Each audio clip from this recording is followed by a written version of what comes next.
Master D-Baters. We get different. Mark, Nick, and Cody. Let's go. John in the corner, all gas. Mark got a stat and a laugh. Nick break it down real clean. Cody come through with the heat. Hot takes on the table. Every week we label the champ. Crowd lean in when it gets loud. Hands up, you know we amp. Talk that talk. Bring that flame. Four big voices. Say the name. Master D-Baters. We get different. Master D-Baters. We stay lit. John, Mark, Nick, Cody. Run that room. Join the debate. Feel that boom. Master D-Baters. All right. Good evening. It's Tuesday night. You know what that means. It is time for the newest, the number one, soon to be number one debate show in all of the land. Ladies and gentlemen, welcome to another episode of Master D-Baters. That's Cody. Nick and Mark will be on the way momentarily, but we have a great topic to discuss tonight. We'll get to it in a little bit as our fellow debaters make their way into the studio in a little while. Cody, I want to say this again. You picked up another great topic, and I cannot wait to discuss this because we are 50 days away from the start of the NFL season. We're 35 days away from college football, and there's been a lot of talk. My rookies reported this week, man. Rookies reported. Mine's reporting this weekend. Vets report next week. Camps are opening, and now will be of course the return of the Sport for You 2-a-days.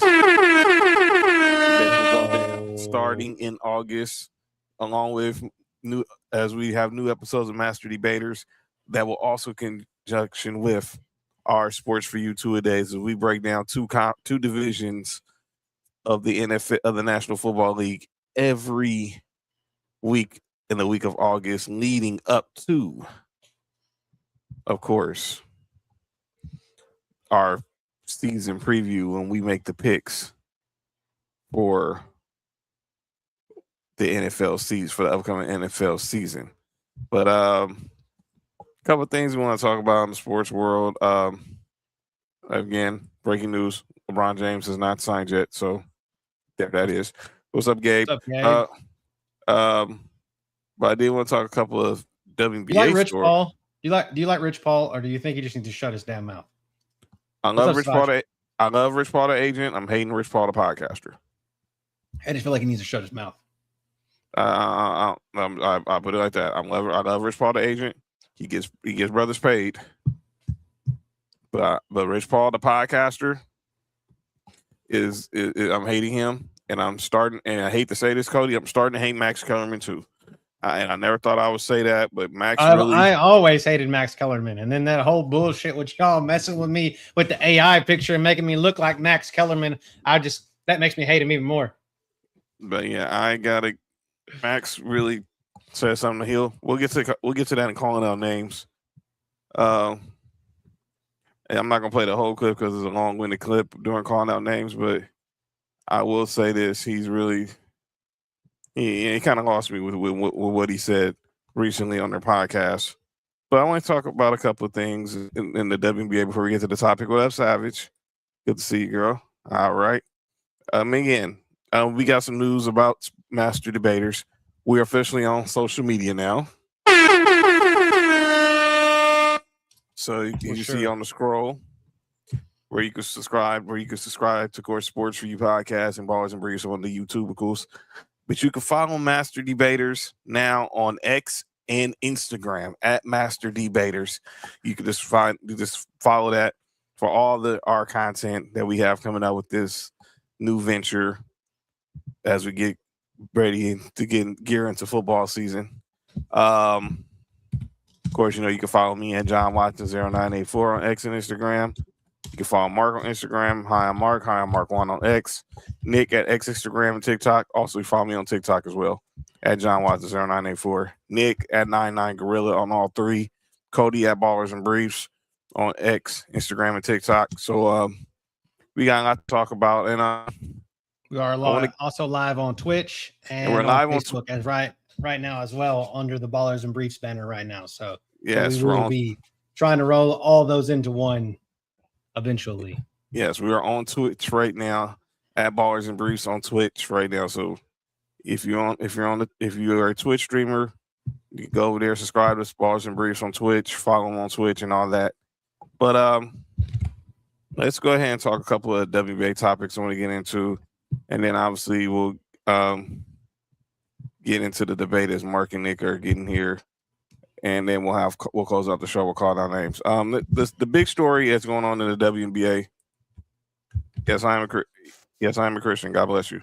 The big story that's going on in WBA was over the weekend and involved the Toronto Tempo and the Atlanta Dream.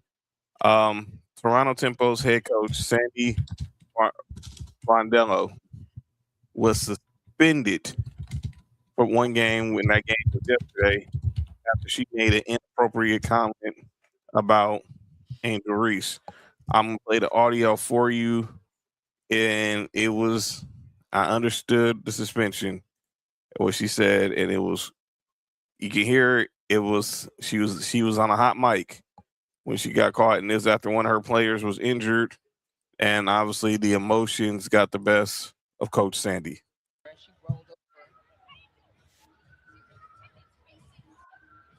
Sandy Brondello pleads her case. Carl Smesco has walked over closer to the officials. Meanwhile, there's theater in where she rolled over. For those know what she said, what'd she say? She called Angel Reese a protected species. Now, for those who don't know, Sandy Brondello is Australian and has a term they use in Australia a lot.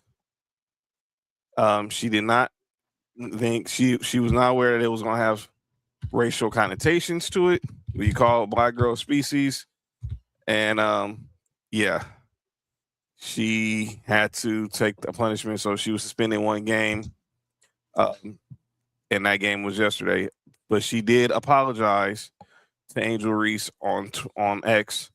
She said, Angel, I'm sorry. Last night, in the moment of Naraya's injury, I used a phrase that I shouldn't have used, and I take full responsibility for that.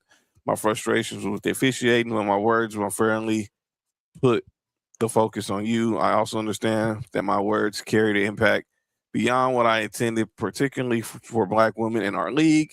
And I'm deeply sorry that I've spent my career competing with. I'm sorry for that. I've spent my career competing with, coaching, and learning from incredible Black women. I regret that my words caused hurt to a community that I respect so deeply. I have a lot of respect for you, both as a player and a person. I sincerely apologize to you, your teammates, and the Dream organization for my comment.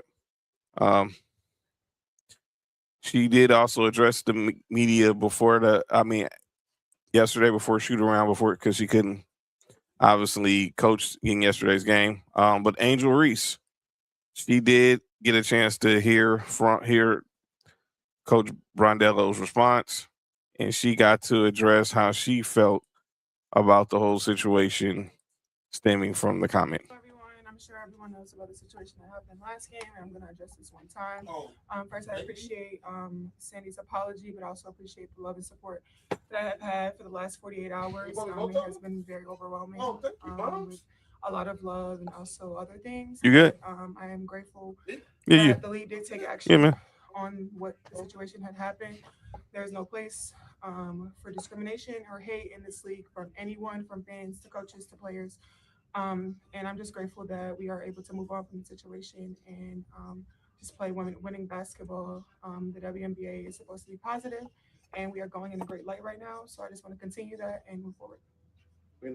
Everyone, So as we've been sitting here, I've been doing, you know me. I'm the official pot stirrer of Master Debaters and the one that does all the digging into shit. Yeah. So I literally dug into this while we were sitting here trying to read this. I don't think that Sandy had racial context behind that. She didn't. And from the way that I was reading it, it's basically her calling Angel Reese soft. That's kind of what the connotation means in Australian slang. So, not taking up for it being come across as racial context, because anything can be said that way now. But at the same time, literally in Sandy's words, she was calling Angel SAWFT soft. So that's literally what she was calling her. I just wish she would have said, "Bitch, you're soft." Stop trying to get calls. That's just what she was trying to do. So I just would have come out and just said it point blank, and instead of, but it is what it is. So I guess we have to move on. We have to go on about our lives and live in that atmosphere. So I don't know.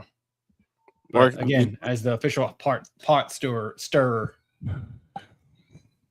Mark, was you aware of this situation? Some of it. I know she said she called her protected species. Yeah. It's a term they use in Australia. Yeah, nah. In the climate of what is she from here? The coach? She's from Australia. She's Australian. She's Australian. This is a term that they use in Australian culture. In Australia all the time. Yeah, it just means soft. I literally just looked it up. That's what, like, in the Urban Dictionary of Australia, you're soft. Without context, it sounds really crazy. But if you want to find a reason to be mad at something, then you just take it for surface value. But like you said, you do some research, you'll see what it really is. I don't really I didn't have no problem with it. Also, I also appreciate how Angel Reese, even how she might have taken it, didn't let her take her out of character. Yeah. Exactly. That was my thing, is the way that she acted about it was like Angel Reese is still Angel Reese, and it is what it is. Yeah. So I mean, again, if you one of those people who are one of those people who's looking for something to be mad at, then have at it. But if you really trying to look for the context of things, then it don't take much to just do some research, like you just did right now. I didn't know. I had no idea what the hell it was, because it literally, I mean, it was, in me, just on its face, it did sound very like.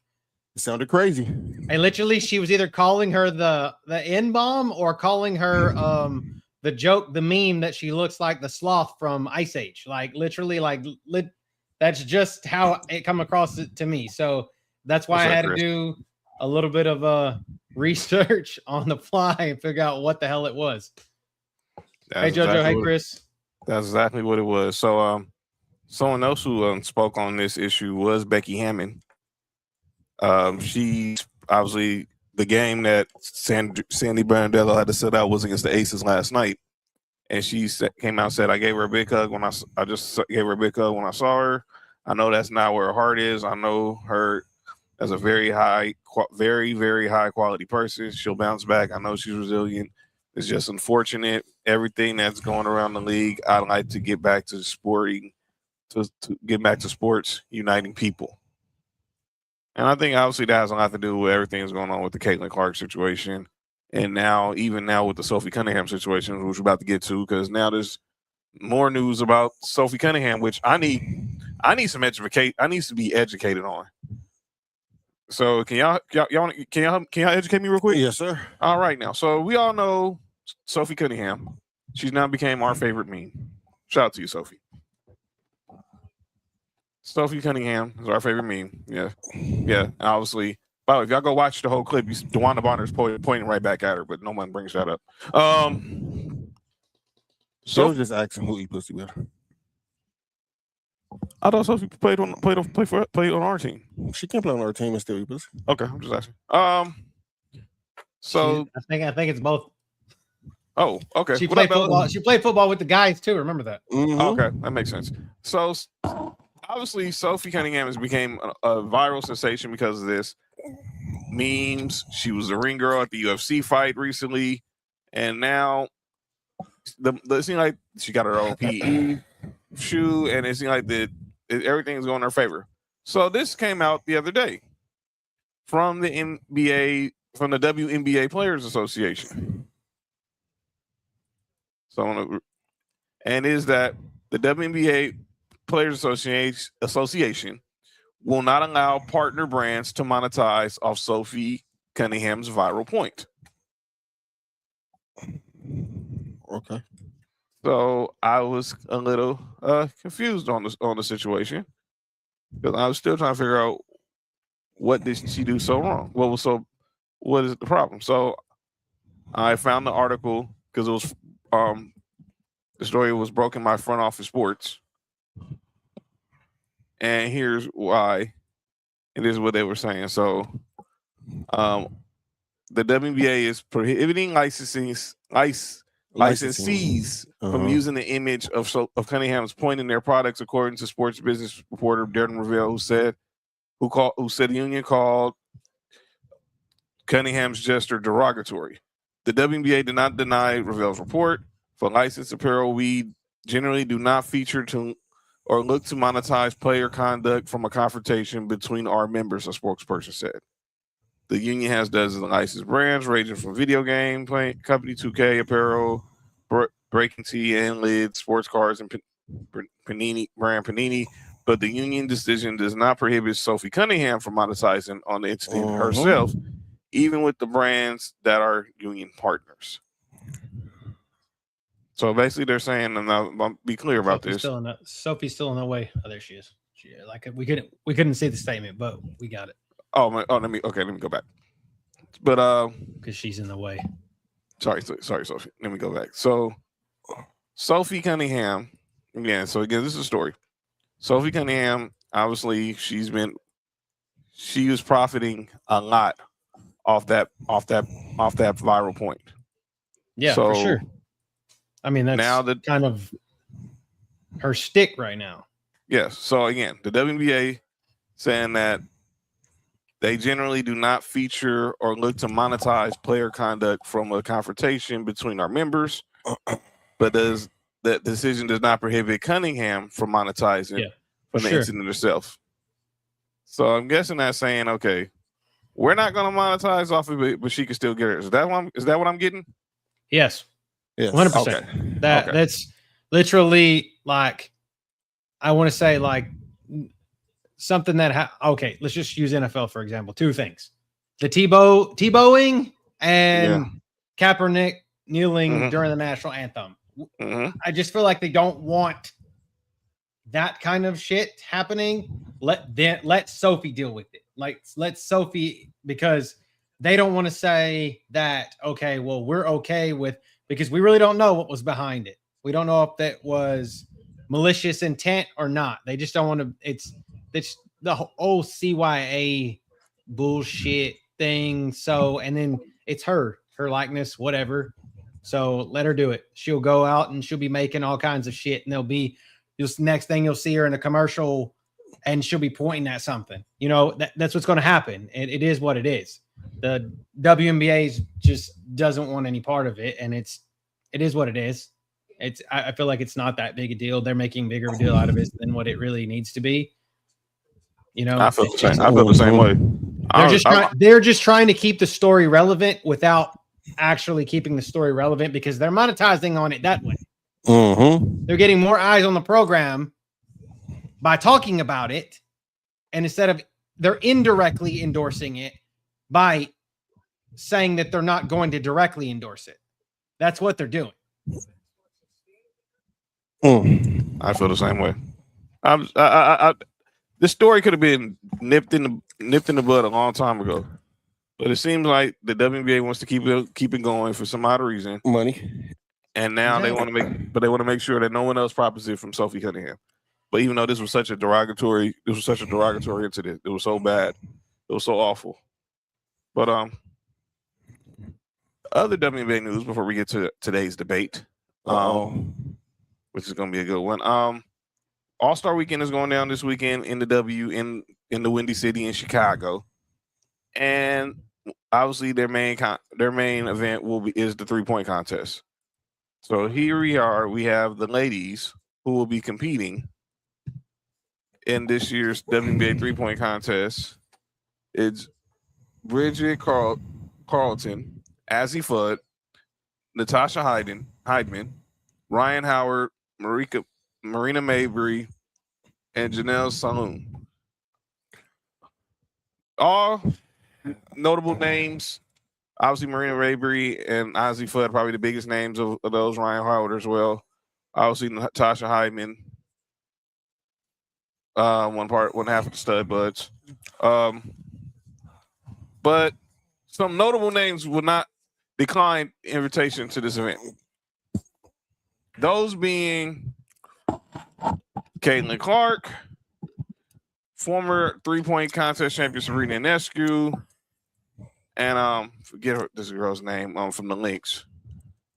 I forgot her name. Michaela McBride. That's right. Kayla McBride. Yeah, well, Michaela. Yeah. They all Kayla McBride all declined invitation to be in the 3-point contest this weekend in the Shy. So go back to the people that were actually in it. No problem. Again, here are the ladies who are going to be in it. Bridget Carlton, Azzy Fudd, Natasha Heidman, Ryan Howard, Marina Mabry, and Janelle Saloon. Okay. All right. So this go down Friday night on ESPN.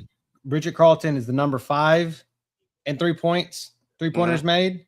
Yes. Then you've got Azzy Fudd, who's 11.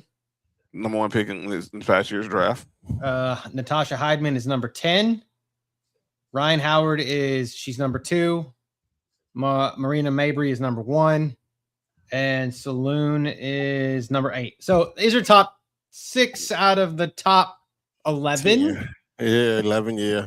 Yeah, so it's not a bad. And then Caitlin Clark was 7. Sabrina, who is insane to me, she's number 20. So that, and then Kayla McBride is number 4.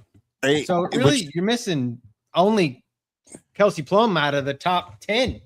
But you know what the problem is, and I know Mabry she scored with 53 this year. Yes, is this lack of star power in this, like the big name, which you would normally get with the Sabrina, you would get with the Caitlin, and you know what I'm saying. I think for the trend the way the WNBA is going, which is upwards, you will hope that the stars, and I don't want to put this on them, but you will hope that the stars would keep doing it to make it push it forward. I agree. I agree 100% too. I just feel like that's just the world that we live in with any all-star type event that we're living in anything. This is what we've done. Like, it's just, we've just watered them down so bad because players don't want to get hurt. They were back in the day when we had the Pro Bowl and they had like the quarterback skills challenge and all that shit. And it was at the end of the season after everything was done. You got dudes going out there just winging it, not giving a shit. That was dope. And that now it's like, okay, well, it is what it is. And then it's just a highlight for younger talent, I guess, at this point on all of the all-star type platforms. I just, for me, I think that a lot of stars don't see the point in participating in some of these. Like, they don't. It's not no point to it. You gain nothing from it. But at the end of your career, saying, "Oh, he did this, he did the slam dunk contest, or he did the 3-point shootout, or she did the 3-point." I think stars realizing now that don't mean much. Now, Brandon Bean says that Serena Ionescu posted on IG she didn't decline, so someone is lying. Brandon Bean, that's the real Brandon Bean. Shoe companies and stars' ears more and more. And there are going to be a lot of shoe releases, just like at the NBA All-Star Weekend. There are going to be a lot of WNBA shoe releases this weekend, obviously, for this 30th All-Star game. So, what I did like, and I know it was the NBA. It was the NBA All-Star game, was when they had the shootout with the men and the women. It was Stephen versus Sabrina. Yeah, I think that if they could have pushed that more, especially with the WNBA, I think that would have been dope. I would love to see that. Hopefully we I just get feel it like next. I felt like this would like your all-star games when it comes to shit like this is where you need to get where you should try to push towards the casuals or the people that don't watch the shit. Like that's what you bring. That's what it's for. It's for the cat. It should be for the cat. I mean, literally. Okay, let's like just think about it like this, and I'm gonna put it to you in my business sense, right? Bring it in the casuals, people that didn't watch the first half of the WNBA season, right? Okay, I've got 4 or 5 players. Oh, I hear their names come up a lot. Like I really don't know who they are. I just know that they're a controversial, polarizing fucking topic. Right. Mm-hmm. You got Caitlin Clark out here jacking up threes when everybody talks all this shit that she misses all the fucking threes all the time. So let's just let her. She does it right. Bam, bam, bam. Okay, well, she wins or places second, and some AZ Fudd, who's #1 overall pick, beats her in the end of the shootout, right? Oh, well, I'm John Doe over here that doesn't watch a fucking thing, and I'm a misogynist. I want to watch some women's basketball now because I watched this happen. I'll watch a little bit more than I have ever in my lifetime because they catered to the casuals. I don't feel like they catered to the casual at all in any sports all-star game. They don't. It's a promo fest. I'm Cody. I'm on the fence about this because what's up, Christy? Partly in my brain, how I grew up, the Stars performed in all of the all-star games. No, that's what I'm saying. That's what I'm saying. Is you want the Stars because of the casuals. But I also get it now why the Stars aren't, because there's no benefit for them no more. Oh yeah, for sure. That makes 100%. They're making so much more money now. I don't need to. If I win this 3-point shootout, I'm gonna win 50,000. I don't need that right now. You know what I'm saying? Like there's no benefit for me. Yeah.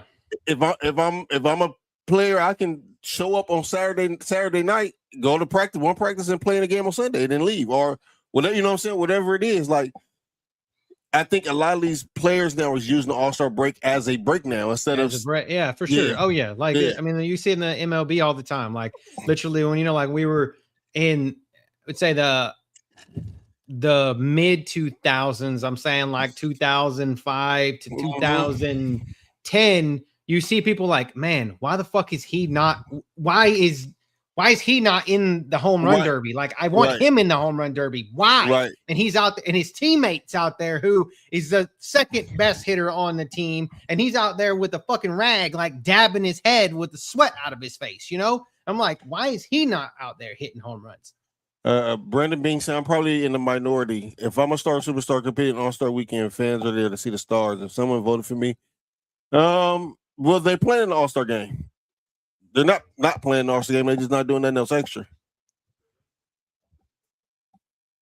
Yeah, that's pretty much it. But yeah, we'll see what happens Friday night when they have the 3-point shootout. What Tig said? Tig said, but the exposure would get them more money in the WNBA. Putting the face on the to the name should theoretically help. True. In the long run, I don't think that some of these players are there for the long run, Tig. I'm not saying you're wrong. I just think that some of these players is I'm not. Some of these players is not here for the they just don't. I think they just don't want to do it. I agree. And it's not, to me, there's nothing wrong with that. Like, it's your choice. Yeah, it's your choice. At this point, that's when it's time for the league to start building up on other stars. And that's when I don't know. Obviously, that's what we talked Friday about what Kareem said about Caitlin Clark not being the face and the WNBA, blah blah blah. Jamel Hilden jumped in the conversation and said it in sidebar, saying she's not. It's Asia Wilson. Here's the problem. When I say I'm gonna play the name game right quick, and y'all just give me the first thing that comes to your mind. When I say face of the NBA, first name. LeBron. When I say Cody, when I say the face of the NFL, who's the first person coming to your mind? Probably Patrick Mahomes at this point. MLB. Aaron Judge or Ohtani. Yep. 1 and 2. I'm going Ohtani. When you have to think about it, that's a problem. Like we go to hockey. Probably some people might say Connor or some people might still say Connor McDavid. Oh, Connor McDavid. Connor McDavid. Golf. Some people are gonna say Rory. Some people are gonna say Scotty Scheffler. Yeah. If it's Premier League soccer, people will still say Messi. Some people are gonna say Mbappe. Some people are gonna. Messi's in the MLS, so right. I would say right now it's probably Highland. Right. Holland. Exactly. Or because he plays for Manchester City. So yeah, when there's not a definitive face, you sometimes have. That's a problem. And you got some people gonna say it's Caitlin Clark because of what she's done for the economy in the WNBA. You got some people say Asia Wilson because she's currently the best player and she's the first $1 million player in the W as well. So Christy was saying that's facing the NBA. Some people may say Angel Reese. See, that's the point. And Tig said it. I agree. They don't want to do it, but how about out of 1 month they want exposure to be taken seriously, to be paid, but they don't want to participate in things to help push the W forward.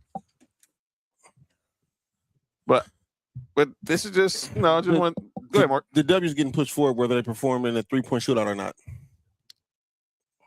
We got to just stop using certain things as because we want to see things. The WNBA is still getting pushed forward no matter what. This weekend in July is not going to stop the process of the WNBA getting pushed forward. Brandon Mee says Clark's game is entertaining for the casuals and Asia's game is entertaining for the purists. So, you got something you want to say before we get to the debate? I'm not even sure Clark game is entertaining for the casuals. I think I told you guys literally what Caitlin Clark brings to the table. Like Mo just said, this is no different than LeBron never competing in a dunk contest. Because Caitlin Clark is not competing in one 3-point contest since she's been in the W yet. Different though. I think it's different because the NBA is thriving no matter if LeBron performed it or not. It's just a bunch of fans who wanted him to see it. That's all it is. Like he's a big what if kind of guy. Like what we just got to see Prime Bron in the dunk contest. If I don't think it's a big what if. I don't think LeBron is creative enough to be in a dunk contest. I think he knows that. And I think people who want to see LeBron in a dunk contest knows it too. They just want to see him fail at it. That's a good way to look at it because I never thought of it like that way. I never want to see LeBron in a dunk contest. He's not creative enough dunker to be in a dunk contest. I just played too much NBA Live 2005 and with the dunk contest and just always choose LeBron in there. So where you could lay it up off the backboard and bouncing off the fucking floor and hell, I could do that shit with Dirk Nowitzki too. So that's what I'm saying. Like for me, I want creative dunkers in the dunk contest. This can be a long LeBron debate about even how his play style is. He is a slew-footed player. It just don't make no sense. But anyway, yeah, that was a game. Mo. Let's get to what everybody's here for. Let me turn that music down. Shout out to the ladies. We watched the WNBA All-Star game this weekend in Chicago on ESPN and the ABC net on ESPN and the ABC. But it's that time. Nick's on his way, so he should be here soon. All right, so Nick Breeze will be here in a little bit, but let's go ahead and get to what everyone's here to see. Y'all know why. Y'all know what y'all came here for. So let's get it going.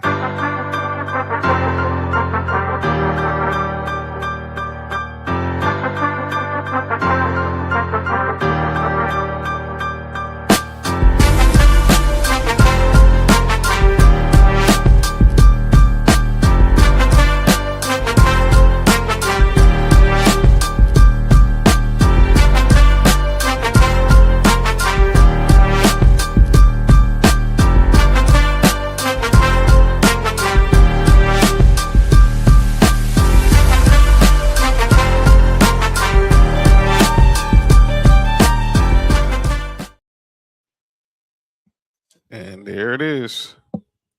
Ladies and gentlemen, we are ready for our latest debate. All of us have grew up in the sports world. And there's been this long age-old debate. What wins championships? So we're going to ask the question. Does offenses or defenses matter more to winning a chip? All right. So I'm going to let Cody lead us off. Tick said NBA needs to get rid of dunk contest. And I saw that and I was like, they tried. It was garbage. Hey, Tig, they don't need to get rid of the dunk contest. They need to get the right dunkers. Do you remember that show Dunk King? Yeah, they got a new season of it. It's on HBO Max. Yeah, go grab some of them play. Yeah, I guarantee you it'll be some. Your people be produced by Shaq. Yeah, dig the new show. I'll get. All right, Mo. Mo, what up with it, dog? And it's the great Nick Freeze just walking into Mom still in there? Yeah, just walking into the studio. So, Cody, explain tonight's debate, please. Okay, so we all want to know. We all hear this shit like, okay, well, it's a high-powered offense is what's going to win you a championship. It's defenses win championships. We hear this stuff all the time, and we always really want to know: is it really a defense that puts you over a good defense that puts you over the top, or can you overpower a good defense with just a really high-powered offense? And Nick, that's where we came. Sir. Come here, nephew. I came in with the idea of like, okay, we need to figure out what matters the most, and then kind of get our own takes about it. And then I pulled a bunch of stats to show across all four of the American sports, the big four, the NBA, the MLB, the NFL, and the NHL, to see does offense and defense, which one matters more? Who's won more championships? This is going to be an interesting conversation. Nick Freeze is getting his beverage right now, and then we're going to get started. But let's look at let's start. We're going to start a little different. Yeah. We could go to the sports we know, but like Cody has also brought in. We got all four major sports. So let's start off with the NHL. And John, before we do that, and my bad to you, bro. Go ahead. But you also had three people who's played football.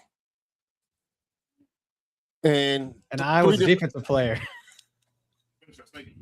Was not offensive at all. At three different spots on the field. That was what, dude. Dude, that was gonna be a wild statement. So I think this is also, you might see some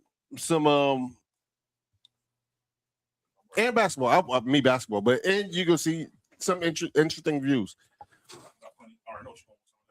So I didn't want to leave out anybody that might be a fan of hockey in this environment, because I don't know enough about hockey. Me neither. To say that I am a professional hockey watcher.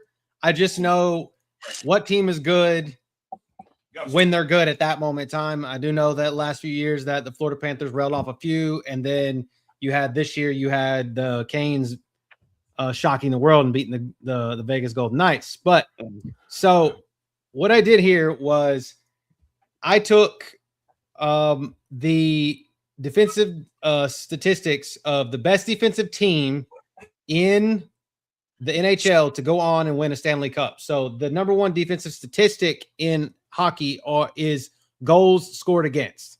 So here you can see for about 10 years, the Montreal Canadiens, which I guess because this was Canada hockey back in the day, it wasn't American hockey, right? So they were just most of we don't count them in the six. Yeah. So they were railing off championships here. Hey, go on the front with the number one defense in hockey. So they had the least amount of goals scored against them, which makes the most sense, right? Ouch. Like you don't get goals scored against you in hockey, you're going to win hockey games, right? Yeah. Hurt. Then move into the 80s where there was only one team that was number one in goals scored against in the whole decade of the 80s. We're done with the 80s. Again, in the 90s, that's the Mark Messier New York Rangers after Wayne Gretzky left. And then Messi. A couple in the early good? 2000s.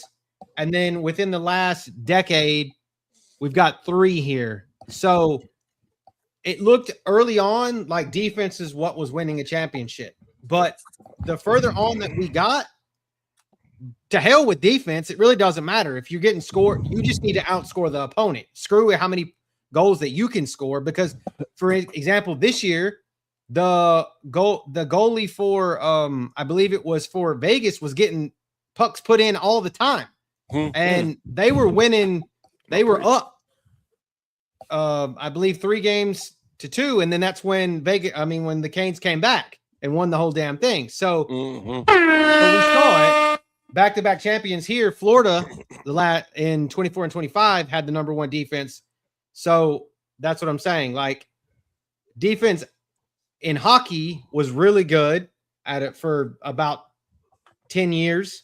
And then after that, it's kind of fallen off. So if you guys look at this, and what do you guys see when you see these numbers, specifically that the drastic drop off and actually being the number 1 defensive team? Does it win you a championship or not? At least in hockey, in my eyes, I just feel like it's just a fluke deal. Now, like Mo says, Mo pretty much agrees with you. Says as the only Canadian here, your goalie could steal you a Stanley Cup. Yeah. So if I go back to when the time I really got into hockey, and Nick can relate to this, was when the Kings won 2 2 Stanley Cups back in the 2010s. Shot Jonathan Quick, you heard? And Jonathan Quick was pretty much Yeah, that was him. wait, relax. No relation. Relax, no relation. Wait. Is his name? Oh. Wait, wasn't that Eddie Murphy name in? Never mind. Yo, we're not going there. And John Peter's name's CC. What? Nothing. Yo, chill. Go ahead, John. Yo, chill. Go You ahead. good? You good? Go ahead, John. When you became into the black puck, Came into a black puck? What the heck is wrong with that's what you said when you got into hockey, dog. No. When the Kings won their 2 Stanley Cups, Jonathan Quick was pretty much the best goalie on the freaking planet. That's a fact. Yeah. And it seemed like, and you had Dustin Brown and Andrei Kopitar, Drew Doughty, and these guys. They had their defense being led by Daryl Sutter. So Shout out my boy Kopitar, you heard? They beat 2 good teams. They beat the Devils. They beat the Blackhawks. One way they beat the Devils, the other one they beat the Blackhawks. But like Mo said, like if you have a goalie who's pretty much lights out, I like the Blackhawks logo. you can steal a Stanley Cup. So let's go to the. And these are regular season. Now, just so everybody knows, everything that all the stats that you're going to see tonight, these are number 1 defenses or offenses in the regular season. I did not pull playoff stats because that's a total different type animal. Because different animal. Because what we're seeing, what most people see, and I'm playing this kind of like as like a casual fan as a group here, that all of these teams, these by casual, and you're going to be like, okay, well, a defense. I watch college football every other weekend, and your good defense in the South is what makes teams good. No, it's not. It's not anymore. It's not. No. So that's what I'm saying. So you got the number 1 is in goals scored, the Canadians again, and then you got the Bruins. Railed them off. Obviously, they were like the Celtics. They were like the Bill Russell Celtics. And John Havlicek. Havlicek. What up, Sam? I mean, shit. Hockey was a game that caught on out here like very late. And obviously, you got the Oilers. They took 3 and 4 years with Gretzky. The Calgary. I heard that was Diddy's favorite team. Really, you good? Oh, boy, it says Oilers, not Oil Hams. He just like oil. It said Oilers. I mean, that 71 Boston Bruins team had Bobby Orr on it. So, like, he was obviously he's arguably one of the greatest hockey players of all time. And anybody that's like looked up old hockey players knows that Bobby Orr, like, that's who Happy Gilmore always wore his jersey. Right. You go to this 96 Colorado Avalanche team. Patrick Roy was the goalie. he was probably at that time the best goalie in the NHL. Him and Dominic Hasek were probably the two best goalies at that time. And then Hasek went over to the Red Wings, and remember they was running off Stanley Cups for a good minute because they was just picking up everybody. Yeah, they was getting their Yankees on for a second. But they only had 1 year in 2008 when they had the number one scoring offense in the NHL when they won it. Around that time, that shit didn't matter. And then obviously you had the Penguins with Sidney Crosby. And then like the last time the number one offense won the Stanley Cup was 2022 with the Avalanche again. Mm-hmm. So like I said, it's not no guarantee if you have a high scoring offense or a powerful offense. No. You're not going to win. And we're going to get to that when we definitely talk about football and basketball. Let's go. But here what you can see, it's like in hockey, and as Mel says, like being a hockey fan, I feel like that it's kind of this is a slippery slope up and down. So if it's I think it's dipped a lot in the last decade or two. It doesn't matter if you're good, if you're the number one in defense or offense. I think it just if you ride the wave and you get hot at a certain time, it doesn't really matter. So that's a fact. And I think Cody, you just answered the question right there and there. But go ahead, we can delve into everything else.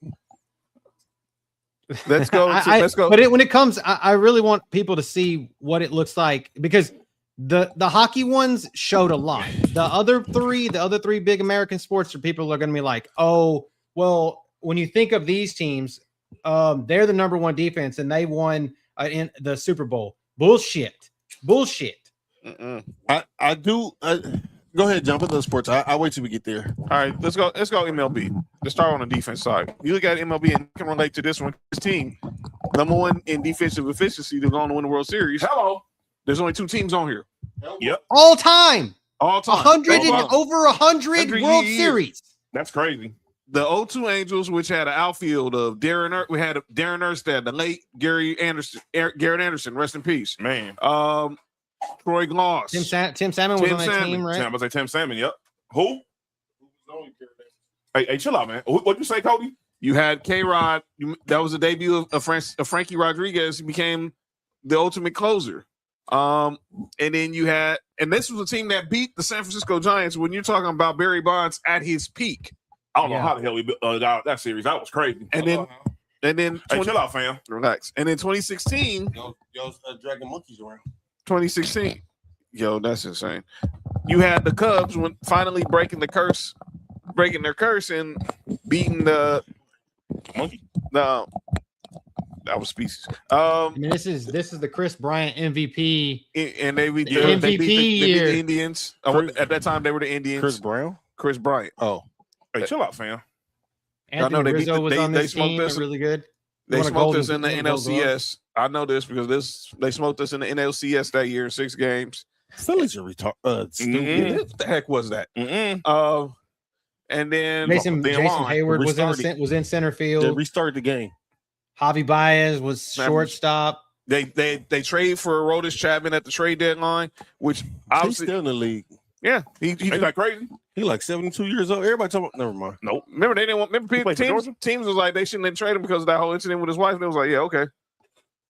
What's he doing with his wife? Was that hate? Remember when he was with the Reds, the Dodgers traded for him, but then he got arrested because he shot a gun up in the roof of his garage. Oh, he shot up the club. Here. Yeah, I don't know what he's talking about, Sonny. But yeah, only 2 teams out of all those teams in MLB. And then you look at runs, number ones and runs scored. Obviously, the Yankees were there a lot. That's self-explanatory. The big Pete Rose Reds. The Big Red Machine with Pete Rose and Joe Morgan and Johnny Bench. 84. What'd you call him? The big. No, what you call him? Johnny who? Johnny Bench. Oh. Not Johnny Bitch. You didn't say Johnny Bitch? No, Johnny Bench. Johnny's bitch. The 84. Ain't that the nigga from with the weak knees? No, from Oz. Relax. What? Nope. Yeah, the Tigers 84. How about how do you know what that was beside there? The Bash Brothers in 89 with Jose, with McGuire and Canseco. The 93 Blue Jays with Joe Carter and Roberto Alomar. The 89. Oh, that was the freeway series, huh? That was That's the maybe- battery to the head, Jose Canseco. Yeah, That's maybe that was again against. What? Yeah, that was against the Giants. against the Giants. Yeah, we beat the A's in '88. Oh yeah, okay.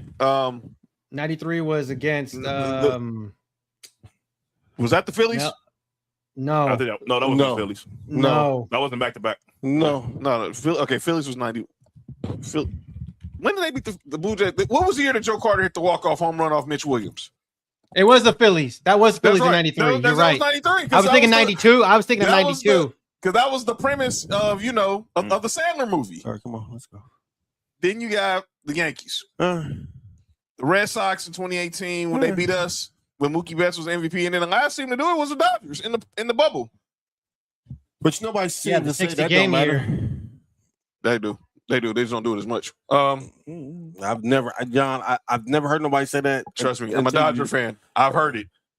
No. What? I've heard it. They be hating on y'all. Not as much as the Lakers, but they hate on. They be getting hate. I've heard it before too. You've heard Tom Brady hate? No. That's the only person that didn't get no hate. That's the only person that didn't get no hate in the They pandemic. all popped in the bubble, right? Are you good? I think football was different because that was the only one that actually played a full season, even though it was like similar circumstance. But it was like That's the only one. that was the only one that actually played a full season. But that's a whole different story for a whole different day. John Kruk. Yeah, that's right. The 93 Phillies, the 93 Phillies team. Yeah. And then and even like if you can produce a lot of runs, but if you don't have like an outfield or infield, See? yeah, I don't know. You ain't gotta tell me twice, Mo. I lived it. If you want to you can have like a lineup from 1 through 5 or 1 through 9 that's all hitting above 250. Oh, didn't y'all lose? Didn't y'all lose to the Red Sox in 18 too? Yeah, 20. Yeah, We lost to 5 games. Mookie Betts. That was Mookie Betts' MVP year. That was the year after we lost to the Astros. And then he Can't decided, beat- I'm going to make a bitch move and go to the Dodgers. Hey, they didn't. The Sox didn't want to pay him. It was like, no, That was the Red Sox fault. They tripped out. dude. And by the way, you know what's the bad part about that? What's that? The Angels actually could have benefited from that trade. I don't want to make salt in the wounds. Come on, John. Jock Peterson and then Andy Paez would have been Angels. Yeah, I know. Had Ooh. Artie Moreno not stuck his nose in. Who's shut up. ass? Shit. Well, that's the problem. He's sticking his nose in everybody's business. Oh. Pause. But yeah, no, not mine. But yeah, you can have a great lineup, but if you don't have like a solid Gold Glove outfield or infield, you're not gonna really win in baseball. That's why we've only seen 2 with the number 1 defensive efficiency in baseball history. But you got to have at least a solid corner out infielders, definitely a solid outfield if you want in order to win the World Series. Well, I mean, you got these World Series. You got Babe Ruth. You got Maris and Mantle. Then you got Pete Rose, Johnny Bench, Joe Morgan. Then you got Kirk Gibson with an 84. You got the Bash Brothers in 89. I'm just Joe saying. Carter, Roberto Joe Carter. Alomar. Then you in the Yankees in the 90s, Derek Jeter, Giambi, Posada, Paul Well, did O'Neill. A-Rod get to the Yankees? 04. They Okay. won. He won. He was on the 09 team that won. Okay. Yeah, Bernie Williams is on that team. Like, I wonder who's come better. on. Out of Come who? on. Oh, Out of who? Out of Jeter and A-Rod. well, man, ain't doing that. His name start with A. Biracial saying you should have shot A-Rod. That was crazy, dude. It was even hating. Hey, You know what I'm talking. You've seen the other guys. I know that was hate. It was funny as shit. But that was hate. Wahlberg shot Derek Jeter. He said, "You seen another guy?" No, the movie with Mark Wahlberg and Will Ferrell. You relax, dude. I already knew what type of time you on when I saw your shirt today, dude. What shirt you got on? Look what shirt he got on. I knew what type of time this dude's finna be on for this show. Oh my god, That's hate. Why you put that to his shirt? John's Dog, how can you not notice it? I'm shocked no one ain't said nothing about it in the comments. But anyway, he said just stay positive, Wahlberg was kids. like, Wahlberg shot Derek Jeter and they lost the You World got a sock on Series. your head. And then he said, he was like, you shot Derek Jeter. It's a biracial say. You should have shot A-Rod. I was like, well, damn. Yeah, that was crazy. And they kept calling Wahlberg to cop that shot Derek Jeter. Called him the Yankee Clipper. Now that's hate. Hey, Mark Wahlberg from Boston? Yes. He's right. Never mind. Yeah, we ain't gonna go there. Do your history. Do your homework. I don't know who that guy is. Mm-hmm. That's crazy because wasn't he in Brothers? I'm just saying, like, when Four people brothers. like think about this, like they think about offensive, Only two of them are what? Only two of them are what? offensive and defensive teams when it comes to MLB.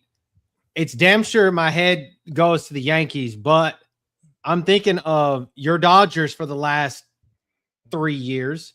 Yes. I was thinking everybody thinks of my cheating ass Astros being a good defensive team, like as what you say. Like even that Cubs team, people thought of them as a good offensive team, and they're not here. So yeah, because I'm looking at when the Braves won the World Series. Exactly. Yeah. Yo, that's hate necessary. Because Marcus, for the most part, loves to wear inappropriate shirts. That's insane. That's hate. Let's go to the hoops. Let's get to the hoops. This is what I want to talk about. This obviously, I can't wait to get to the football part. But I definitely got. Well, the hoops. I feel like John, the hoops gods, like when I pulled these statistics, they were like, "Oh, let's just make this show straight about John." Let's get it going. All right, let's get it going. So you got the number one defensive rating teams that won the championship. Magic's rookie year with the Lakers. The bad boy Pistons. Boo. Hate. The Rockets in '93 and '94 had the number one defense. Yeah, because they might have had the best defensive player. Kareem on that team, man. Yes. I mean, he did Hakeem, defensive player that year. He might be the best defensive player of all time. He is number one in blocks and top 5 in steals. Yeah. The fucking center is crazy. Our stats don't matter. Well, it only matter when it's LeBron. Never mind. This nigga's like top 10 in like 4 stats. The Bulls, the 72 and 10 Bulls. Well, LeBron like top 5 in like 8 of them, but sort of a story. The 72 and 10 Bulls. Which one, Jordan? The first year that the Spurs won. After Robin Bulls, the Spurs that won in the lockout, they beat the Knicks. How come they don't count that? Never mind. No, they talk shit about that too. No, they don't. Shit. Not like they do the. Oh no, nowhere close. They don't. Nowhere close. Because they beat the Knicks. Oh, because they won the title in Madison Square Garden. It's hate. That was hate, John. Unnecessary too. It was funny though, but it was hate. You know what the final score of that game was? What? 78-77. And you know, Jordan game with the other team scoring 54. That's insane, dude. But that's the best area. Yeah, winning the games couldn't even score 80 points. 80. Them niggas scored 60. I was talking about the Spurs. Don't get me started on MJ. I mean, come on, dude. But that's the reason why he can score 30. Everybody scored 7 on his team, and they look. He carried his team. No, nigga, they was playing teams that scored 60 points. Yeah, I mean, nigga, you scored 54 points. That's like freaking 11 points. What? 12, 13 points a quarter. It's the same amount of points as that age the Carmelo girl. Yo, you good? You good? Bruh. Yo, you good? Bruh. She was 13. Yeah, 13 times 4. No. He did that on purpose. Hey, yeah, shit. The Spurs in 02-03. Sorry, Mark. Oh yeah, that was hate. The Spurs that beat the Pistons. I lost $20 off that series. Oh shit. Yeah, there you go. My guy. Boston. KG. They was. KG. Hey, if you look at all the defenders they had on that team, it was crazy. Now, we got to this. Tony point. Allen. Listen. Oh my God, I hate this team so bad. This I hate this team too. But I'm glad we got to this point because the following year, when Kendrick Perkins got hurt, and that's the year when Lakers won. Actually, that was 2 years later. Well, next time they played. The next time they played in the finals, whatever year it was. When I said if Kendrick Perkins don't get hurt, it's the same thing that happened with the last time. Sam, they're not to answer and everybody your was question, like, "Well, Kendrick Perkins only had 2 points. It don't matter." John, when Kendrick Perkins there, Sam's comment they didn't have to double team nobody. Not a person. So Sam, this is the thing. Herein lies the argument. Thank you, Sam, for making the argument for me. You think that's what they should be. You think that's what you think of when you think of defensive teams. But they're not. Statistically, they were not the best defensive team in the regular season. The 86-87 team, that was pretty much the end, almost near the end of the road for the Celtics, which because Bird was done in like 4 years after that. He already had his back blown out. Pause. What? The Lakers were at the end of the Lakers. That's crazy what Dominic did to him. Yo, chill. Jesus. You good? What shots fired? Hey, you think Jordan had the mafia kill? Never mind. Is that? Yeah. No. Oh, Len Bias. What is wrong David with y'all? Blatch. Len Bias. What is wrong with y'all? Hey, if you lose your hair at 23, Man, you better sign the focus steroids. on the All right, debate. my bad. My bad. Sorry, my bad. That shit's about to get out of pocket. John, you're right. That's my bad. My bad, guys. He was telling the truth though, but yeah, This is Nick Falk, Cody. this is hate. Hi. Go ahead, no, John. guys. Okay, let me say this about these teams Sam had Yeah. on the screen. The 86-87 team. Mm-hmm. Okay, you want to say they had a good go back and really look at the film. Bird wasn't really playing a lot of defense then. Nope. McHale wasn't playing defense. Parrish was the only really line of defense they had at that time. That's because he was trying to kill people. I said Parrish. I know. He was trying to make him perish. Yo, you I know good? what you said. Yo, you he good? He wasn't Hey, playing you know what's defense. crazy? You noticed that Jordan recruited all the niggas that was fucking him up in the 80s? Charles Oakley, Robert Pitt. Never mind. Robert Dennis Parrish was Rodman. like 50 years old when he was on the Bulls. Shit. Hey, was he there? He Well, ain't no shit. Well, that's how old dude was that played for the Thunder. Who?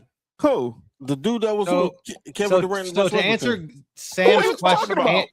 The one who stole his younger brother. know identity. Serge Ibaka? Yeah. Get the fuck out of here. Dude, This man. nigga crazy. the Go ahead, the John. Boston Celtics, All right. the Boston Celtics that won in '86 were the 23rd ranked defense in the regular season. They were not that good of a defense. They was living off Bird, McHale, and DJ's offense. And the Bulls in the 92 year, San Antonio had the best defense. By the way, that was Rodman's first year. Am I mistaken? That was Rodman's first year with the Spurs, right? Because Rodman got traded after. I think Rodman got traded after '91. Was he on Dallas before he went to the Bulls? No, he was on Dallas at the end of the road. Dallas was after us. Boys Okay. to men. Relax. All right. We're not starting there. We're not going Go there. ahead. And that '92 Bulls team, they wouldn't have no really good defenders on that squad. They did. They had Pippen. That's That one. was it. Actually, That I was do it. see a discrepancy that Sam might be right here because, actually, hang on, nope. I'm not What about the wrong. '87 Lakers? The Clippers? The Clippers were the '87. I saw Los Angeles, and it's the Clippers. The Clippers were the #1 ranked defense in the regular Who's season on the in team in '87. '87? Was the Clippers up Greg 87? Norman? I got to look it up right now. I got you. I got you, Nick. Greg, Benoit was Greg- Benjamin, Michael Benoit Benjamin. Who? Michael Cage, Michael Cage. Yeah, Oh, Michael okay. Cage. Earl Cureton, Never heard of him. Quentin Never heard of him. Daly, Larry Who, Daly? Drew, Larry Drew. Yeah, Okay. Oh, yeah. Larry Drew Sr. Kenny Fields. Okay. Wasn't Terry Cummings on the teams? Boss. He wasn't. No, Cummings. Mike Woods. Nah, Hey, Mike Chris, I walk Woodson. around that- Cedric Woodson Maxwell. Mike Woodson was. Oh yeah, Cornbread did play on the Clippers Yeah. after he left the Shut up, Celtics. cornbread. And you know what's so funny is none of those players who was really known as defenders. They was all just Great team defenders. great. That's it. I hated Corn, and I still hate. Yeah. I hate Cornbread Maxwell times two. That's He was a Celtic and a Clipper. You know what that remind me of? Y'all, that bench the Lakers had when y'all had Pau Gasol in them. Everybody talk about how trash that team was. The bench mob. Yes, but see what I mean? The damn team, the fucking bitch had a nickname. It was Clarkson, The Shannon bench. Brown, obviously Lamar. Mm-hmm. Shout out to my boy Farmar. Yep. You heard? Hold on, nigga. No, fuck that. he a double negative too. Oh, no, because you went the top and you went the S. Yeah. Yeah, that nigga double negative. Triple negative. He played for y'all. I know him. That's why. Oh Shut man. up, but still. And then He said, 92 I Bulls. think Did you it's see the a 92 triple Bulls? He said, I think it's all my eye. What the hell going on? they said that dude is in life in Yeah, sports yeah. prison. He got 3 strikes. Yeah, he got for sure. I think he played Half for. in high school, Yeah. UCLA college, and the Lakers. But he played with y'all too, though. Yeah, I didn't like him on our team either. All right. I have a funny story about. Jordan Farmar was a hooper in high school though. Okay, but let me get to this last. I got a story about Jordan Farmer. I'll tell you off air. Yeah. About the 07-08 Celtics, which I hated. But I should have been on that float when y'all won. That team, they were the #1 defensive team, despite Doc Rivers being the coach. James Posey, Tony Allen, Dog. Leon Poe, Dog. Perk. They had so many defenders. That's why they won. They had so many people to guard everybody on y'all team that could score. Big Baby was a good KG won Defensive Player of the Dog, Year. they had Rasheed Wallace, KG, and Rasheed was on the first team. She was on the team He was on the second we team. beat. He He was was still on with the second team. oh shit, he was still with Portland. No, he was still with Yeah. Detroit at the time. Yeah, but everybody says they had Rondo, but he wasn't Rondo during that time. Rondo was always Rondo though. No, he wasn't that Rondo during that time. He was on the come up Rondo. I'm explaining point guard to y'all too. And then That's why I'm gonna say Rondo. And then the Rondo's last always one been is the Rondo. Warriors. That first Warriors team, everyone talks about Steph and No, Clay. they No, were their the they were defense the number one defense in the league. with Draymond's defense, Iguodala's defense, Clay, Steph would get a lot of I steals. mean, it's like literally he played Iggy's the block passing of LeBron is like the most. That's it. It's like one of the most iconic iconic team. things that the Warriors ever did. Yeah, Iggy held LeBron to 35 points. That's why he won Finals MVP. What LeBron? All right, never mind. I still think that was a stupid. All right, people who voted for that need to have their votes revoked. I mean, yeah. And then these were the number one offenses that won the chips. Obviously, that 70-71 team, that's Kareem and Oscar Robertson. That speaks for itself. The GOAT. Yeah. Why Kareem not the guard? You got the Lakers, the 33 in a row Lakers with Jerry West. Elgin Baylor retired during the season.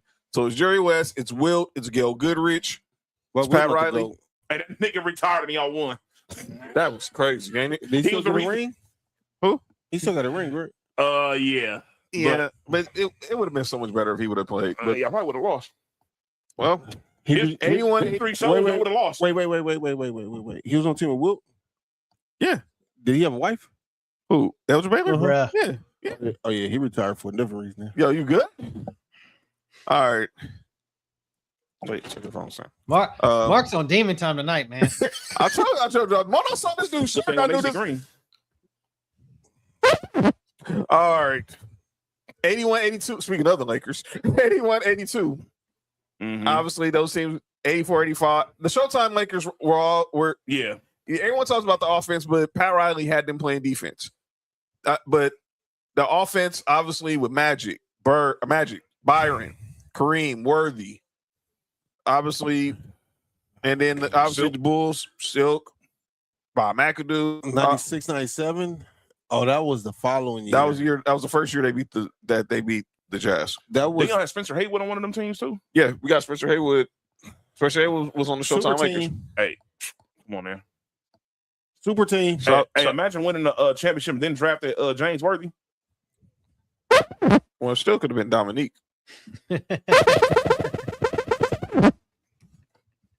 Imagine. Nope. All right. Nope. Later. Go ahead.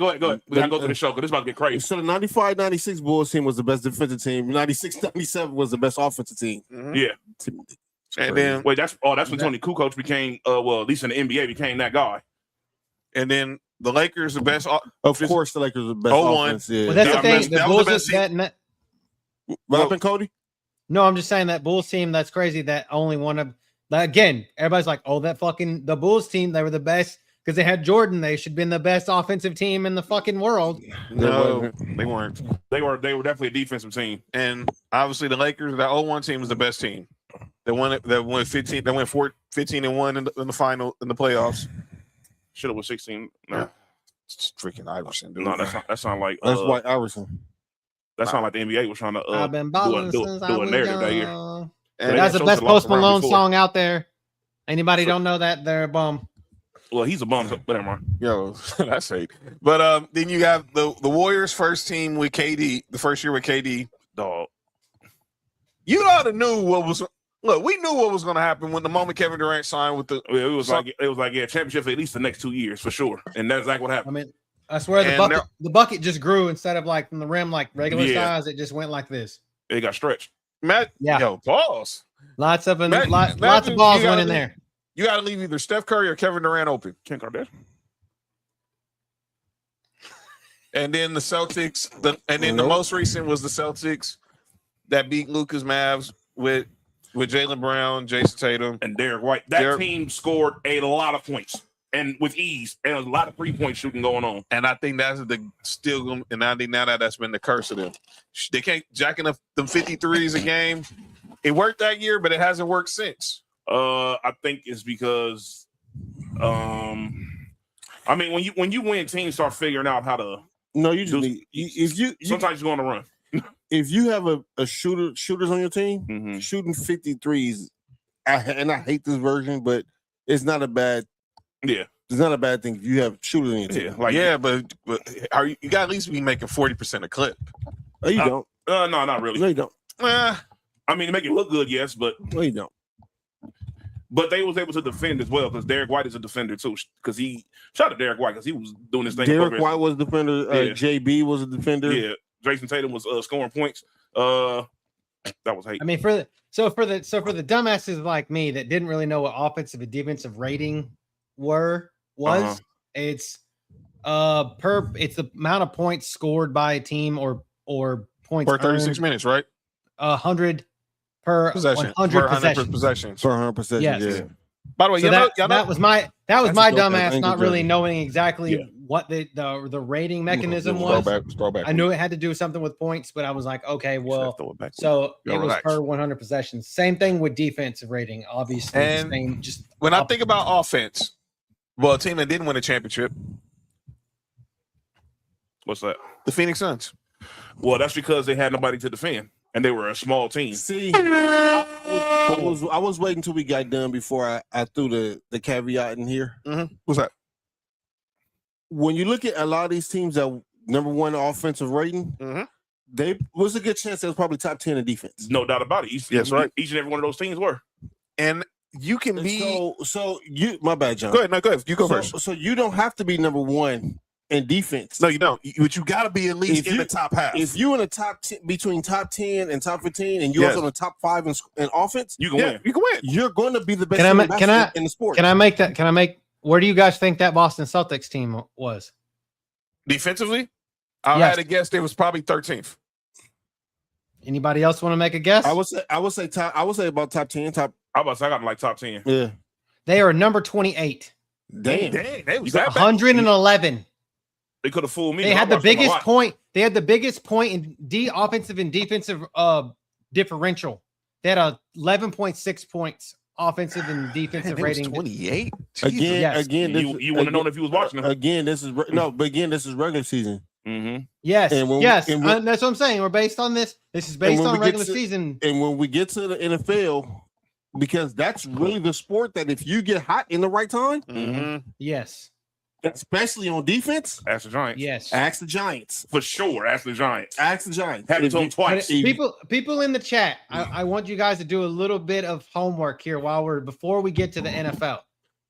Put some teams in the chat that you think would be the number one offense or number one defensive teams, kind of like what Sam did, where that won the championship.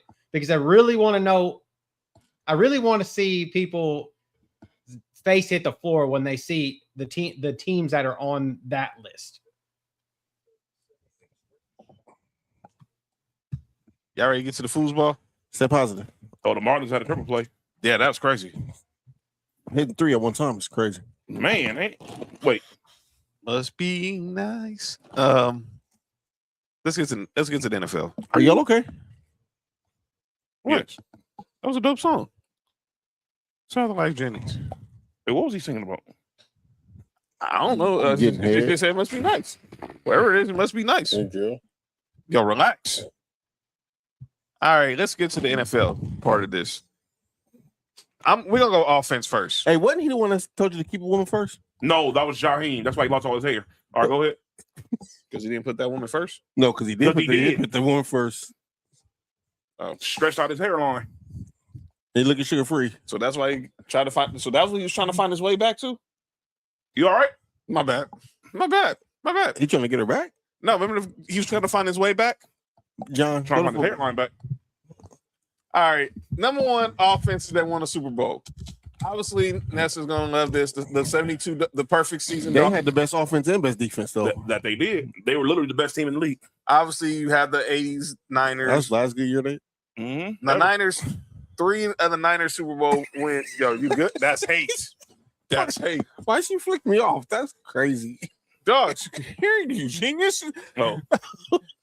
Oh, The 84 49ers, the 89 Niners, the 94 Niners that had Dion.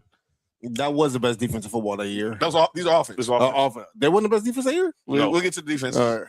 My Broncos in '98 after we the second of our Super Bowls.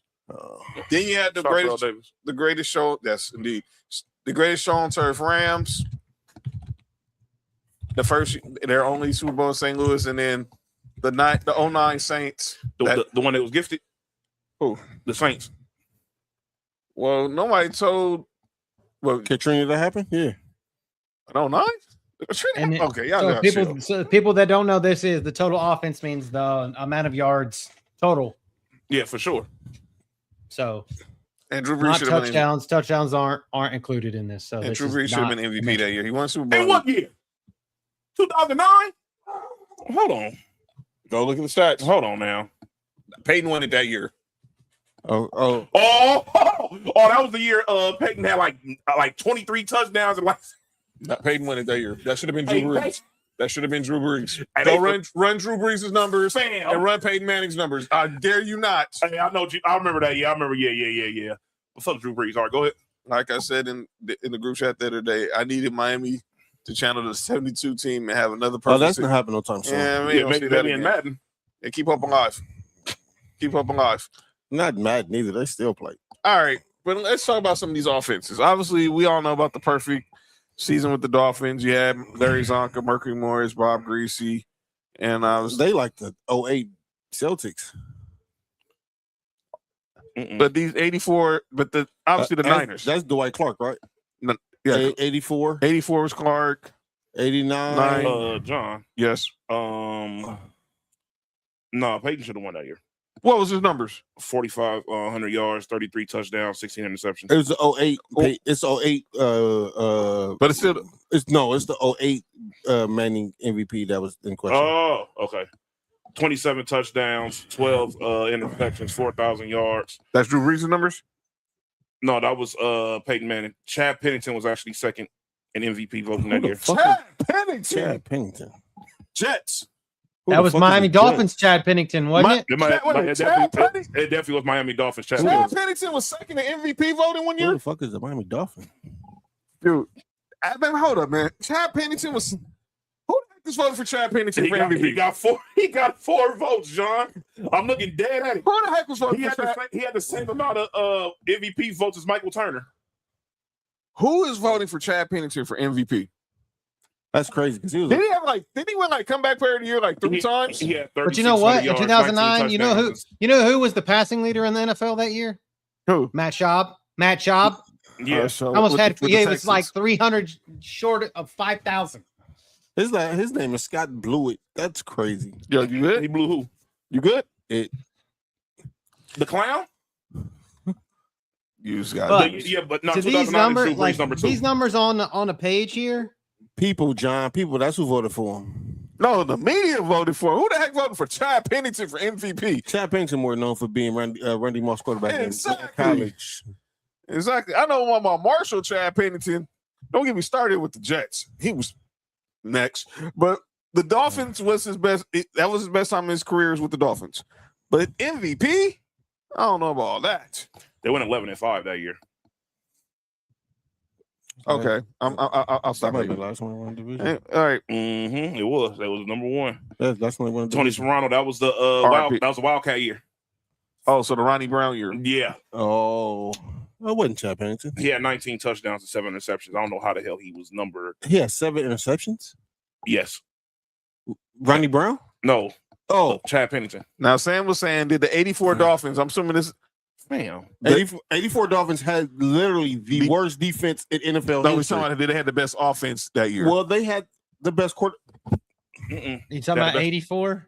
They had the best Marino. I said basketball, football ever. They had number 2. They played in the Super Bowl, but they weren't the best offense. They had the best. They had to be the number. They had to be the top 5. Well, also, Sam, this is to go and win the Super Bowl. Yeah, right. Win. They didn't win the Super Bowl. Yeah. But they did have the best. I'm not gonna lie, man. Dan Marino, Mark Clayton, Mark Super Duper, Chuck Muncie. Y'all know Yeah, you're right, Sam. But they have to win the Super Bowl. Y'all know how I feel about Dan Marino. Sorry. Dan Marino? That same year with Chad Yeah. Pennington was number 2. I got James Harrison was Dan number 4. Marino as the best thrower of the James football. Harrison was number Whoever 4 touched the MVP football. voting. That was the year. That was the year he won Defensive Player of the Year. I don't disagree. As a Bills fan, I got Dan Marino as the best thrower of a football I've ever seen. Dusty Pantsuit, get the fuck out of here, bud. What's your ads? What did he say? The AI viewers, streamboo.com. I don't want no. That sounds very pedophilia. I'm out. Get that shit up out of here. Stream these nuts in your mouth, bitch. Oh, wait. I mean, Ringless. Hey, relax. wait, who said that? Who's that ringless? So does him being ringless make him worse of a quarterback? No. That has nothing to do with your skills. Hold up. Okay, let's do this. Wait. Devil's advocate here. If Matthew Stafford would have still stayed in Detroit, he'd be ringless too. And I am a big Matthew Stafford supporter. Yes. Yeah, Dan Marino better than every quarterback who ever played for the Rams. For sure. Ring or not. Yes. It's not even close. If Matthew Stafford stayed in Detroit, I'm gonna keep it 1,000. Fuck Kurt Warner. You already know how I feel about. It's not close at No all. shade. It's not close No at all. shade to Mark's Bills. No shade to Mark's Bills. But if Dan Marino would have played with the Bills, Dan they Marino. would have not lost the Super Bowl. shout out to Dan Marino. The cameo. Cody. It was out against the Bills that day. Hey, Cody. I have something to tell you about what I think about the Bills too. Right? Nobody's talking to Cowboys during that time. No, it's not. Shout out to Ray Finkel. Bills was cursed. Oh yeah, because of Whitney Houston. No. What? They would have beat the Redskins. They would have beat the Redskins. If it wouldn't have been for Whitney Houston singing it, never mind. No. They stadium was built on the burial ground. Oh yeah, they done. Yeah, they wasn't doing that shit. Yeah, they done. And Tig said Matt would have been ringless if he stayed in Detroit. Yeah, Yes. for sure. Yeah. No doubt about it. So And he still would have been better than Marino. And shout out to Ray Finkel.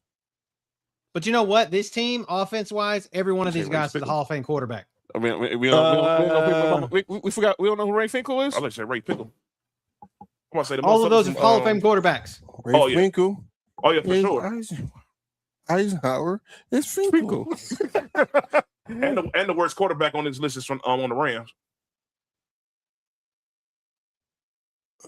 You think he's worse than Greasy? Then Bob Greasy. Yeah, for sure. You think Kurt Warner's worse than Bob Greasy? I got Kurt Warner better than Bob. I think so too. Fuck Kurt Warner. I got Kurt Warner over Bob Greasy. Finkel is Einhorn. Einhorn is Finkel. Cool. Shout out to Ace Ventura. You know, there's no pets on this premises here, Mr. Ace Ventura. Shout out to Ace Ventura. Second one for sure, the best one. But here's the thing: is people doing think, this right now? oh well, No. you got the. We can change this Since debate nobody right put them in the chat. Somebody put them in the chat. The Chiefs. Everybody thinks the Chiefs' offense was the number one offense. No, the years that they won. Hey, why did take us out of Buffalo though? Just like if Josh stay in Buffalo, he'll be ringless. Well, dang, Tick. No, hey. And Josh Allen's still the best. He better quarterback for the Rams too. Oh, for sure. For sure. It's not close. It's not close neither. Nah. Wait. Yeah, nah. It's not close That neither. didn't matter. And I'm not biased because of the college, but yeah, no. He's better than Matthew Stafford. Shout out to Captain Winky. What? That's what I call. Yo, you good? I hope y'all know. Hey, are you okay, dog? No.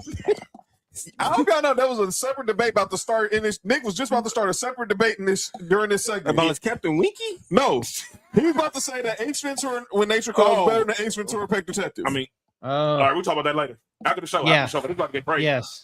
This- Yes. this So about to guess what? the thing Guess is, what, Cody? moral of the story is we have not had one in almost 20 years. The number one offense to win in this regular season Oh yeah, for sure. to win a Super Bowl in almost 20 years, You know, it's the closest. and they one? went 10 years between the last two. Hey, Cody. You know who the closest one was? It was the Falcons. The Falcons was the closest one. Oh yeah, for sure. With the one that lost 28-3 because they was if you don't notice, that Falcons offense was ranked top 10 all time. the Angela White Falcons. Are you all right? My bad. That offense, because everybody talked about Dallas that year, and nobody cared about Atlanta, but Atlanta was quietly putting up like a top 5 all-time offense, and nobody remembers it because they lost. Everybody remembers. That's all they remember is 28 to 28-3. Ain't Angela White a throw goal? And that's exactly what the Falcons were doing in the Super Bowl, choking. Well, throw goals don't choke. Throw goals don't choke. They don't. Never mind. Anyway, go ahead. John, defense. Number one in defense. All right, but let me say this about my Broncos real quick. John out of pocket. My bad. Angela White is the GOAT. But let me say this about my Broncos real quick, and we'll get to the defense. Oh no, I know who the GOAT is. Jesus. Hey, go ahead, John. Our offense was carried by Terrell Davis, but we had a good defense. Me? Oh yeah, Bill Romanowski, Atwater, call niggas niggers. John Mosley, Neil Smith, Alfred Williams, Darian Gordon, Tyrone Braxton. I mean, it's good to have a little racism on your team, right? That's why Raiders can't win. We ain't got nobody racist. Oh, that's funny. But the GOATs still make noise. They can try to bring somebody gay over here. It still didn't work. The GOAT still make no.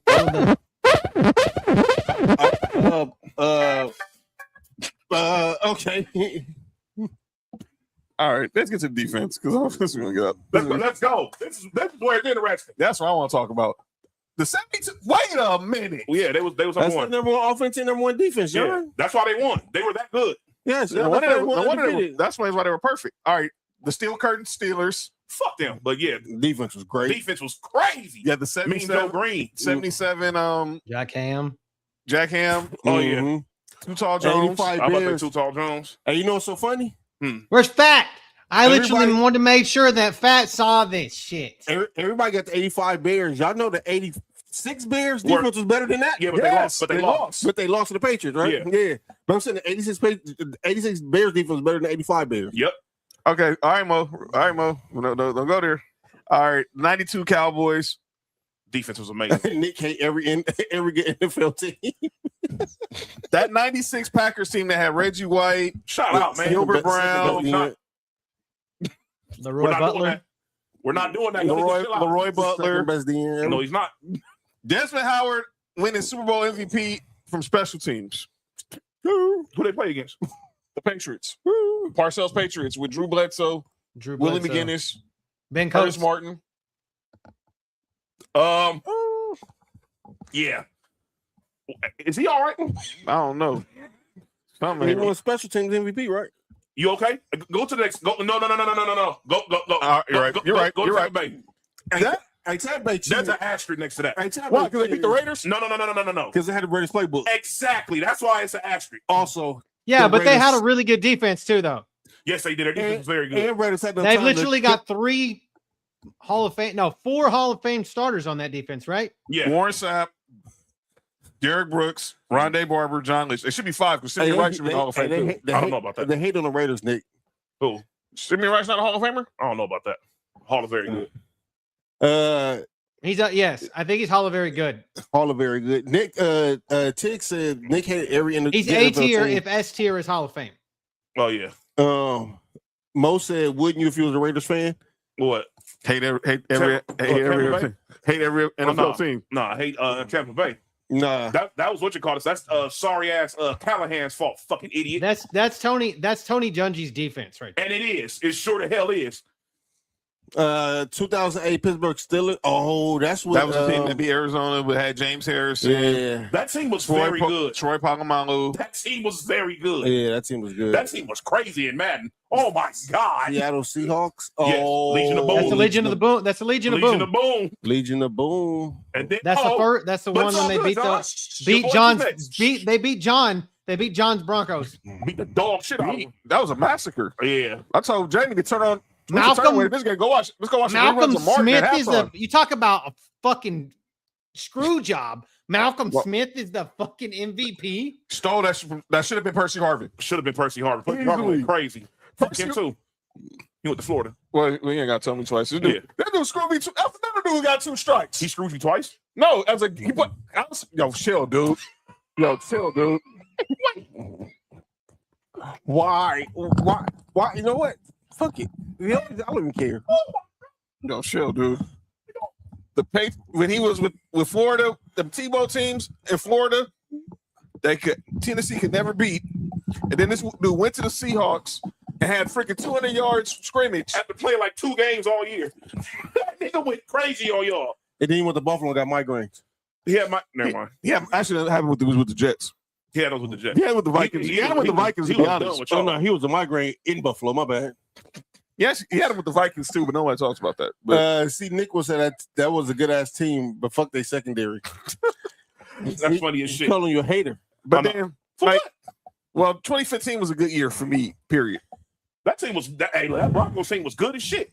Our offense, Yeah. That's the year we went to go watch the Super Bowl with yeah, Marsha, huh? yeah, and But it you wasn't know what even happened- you know what happened- even your you know what best happened that offense. day? Oh, because John?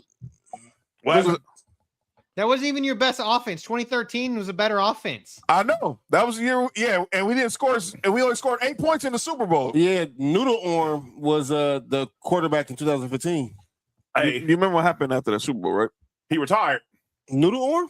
Yeah, Peyton did retire a month later after we won. yeah, he retired after the Super Bowl. He was done for anyway. He shouldn't even been playing that year. Was Bash was born? Yes, Bash was born. Bash was there. Bash was there. Bash was there when we went to Super Bowl that night Yeah. with Marsh and T. But I know what happened after I left that game. That's crazy. Hey, if Johnson assuming the position. hey, look, that's crazy. Hey, Yes, that is true. if Yes, if Master. Carolina had an offensive line that was like below average at blocking, maybe they could have won. Let me say this. Below average, but they were absolutely shit. The Nick hate is outstanding. Like Let me say this about us beating Carolina that year. When we was watching the game, the moment that Von Miller got the Cam Newton the first time, I knew they was in trouble. Oh, yeah, because it was so easy. Because there was no excuse for him to basically almost snatch the ball out of Cam Newton's hands, and then it ended up being a fumble. You want to know why? I'm gonna tell y'all this. Because the fucking blind side was blind that goddamn game. Yo, Tig, relax. I'm gonna tell y'all this. John better man than me. Why? If the Bills ever in the Super Bowl, Oh, nigga, I'm nigga. guess who won't be showing up around y'all niggas? What? You fucking right. But John a better man than me. We didn't been around John for Yeah, every champ. how many Super Bowls has it been now? Well, 2. Broncos lost to Seattle, and then we won, and we beat Carolina. That was the last time we was in the Super Bowl. Yeah. John better man than me. Will a better man than me. Jamie better man. Y'all better And man this than me. again, this is about how many yards the teams gave up in the season, not Yeah. about And that- touchdowns or And that points allowed. defense we had with was the no-fly zone. We had Talib. We had Chris Harris. We had T.J. Ward. We had Darian Stewart. Cam Newton choked harder than a streetwalker in Bangkok. Wow. Ooh. Wow. Hey, yo. I ain't gonna lie, that loss wasn't even Cam's fault. That was, offensive line was absolutely atrocious. And the fact that the Broncos The Broncos' depth is what really killed them. Because you used to get in the corner. and they showed that he didn't have no weapons. Yeah, for sure. That game showed it was just him. It was just him. That game literally His showed it was best just him. receiver Was Ted Ginn. I was gonna say Greg Olsen, but No, it was Ted Ginn. We talking about receivers. Another headache Okay. in Buff. Well, yeah, it was Ted Ginn. Who gave John Henney after the Super Bowl? Oh, nobody. Nobody. John was on that natty. Arthur. Yo, relax, Tig. But this Danny defense. Trevathan was on that team. He Yeah, got paid. He got paid. We got a lot of dudes Because paid of off that Super Bowl. T.J. Ward. Malik Yeah. Jackson Hey, benefited the Derek- most. Derek Do Wolf. Transformers get car insurance or health insurance? Who? Transformers. Yo, you good? Robots in disguise. Yeah, do they get? You need to relax. This dude is insane. I'm talking about the cartoon. Bradley Roby was on that team. I Yeah, remember. That's who the corner was, right from Ohio State. Yeah, Fuck we took him in the Bradley first into the first round. Yeah, he was sorry after he left from y'all off. Fuck Bradley Roby. Jonathan. Derek Wolf What? too. He went to Yep, that- Baltimore. Wolf, Derek- yep. Derek Wolf. You ain't gotta tell me. I know the whole defense. Sylvester Williams. Shaq Barrett was on that team. Yes. NCIS show. Yes.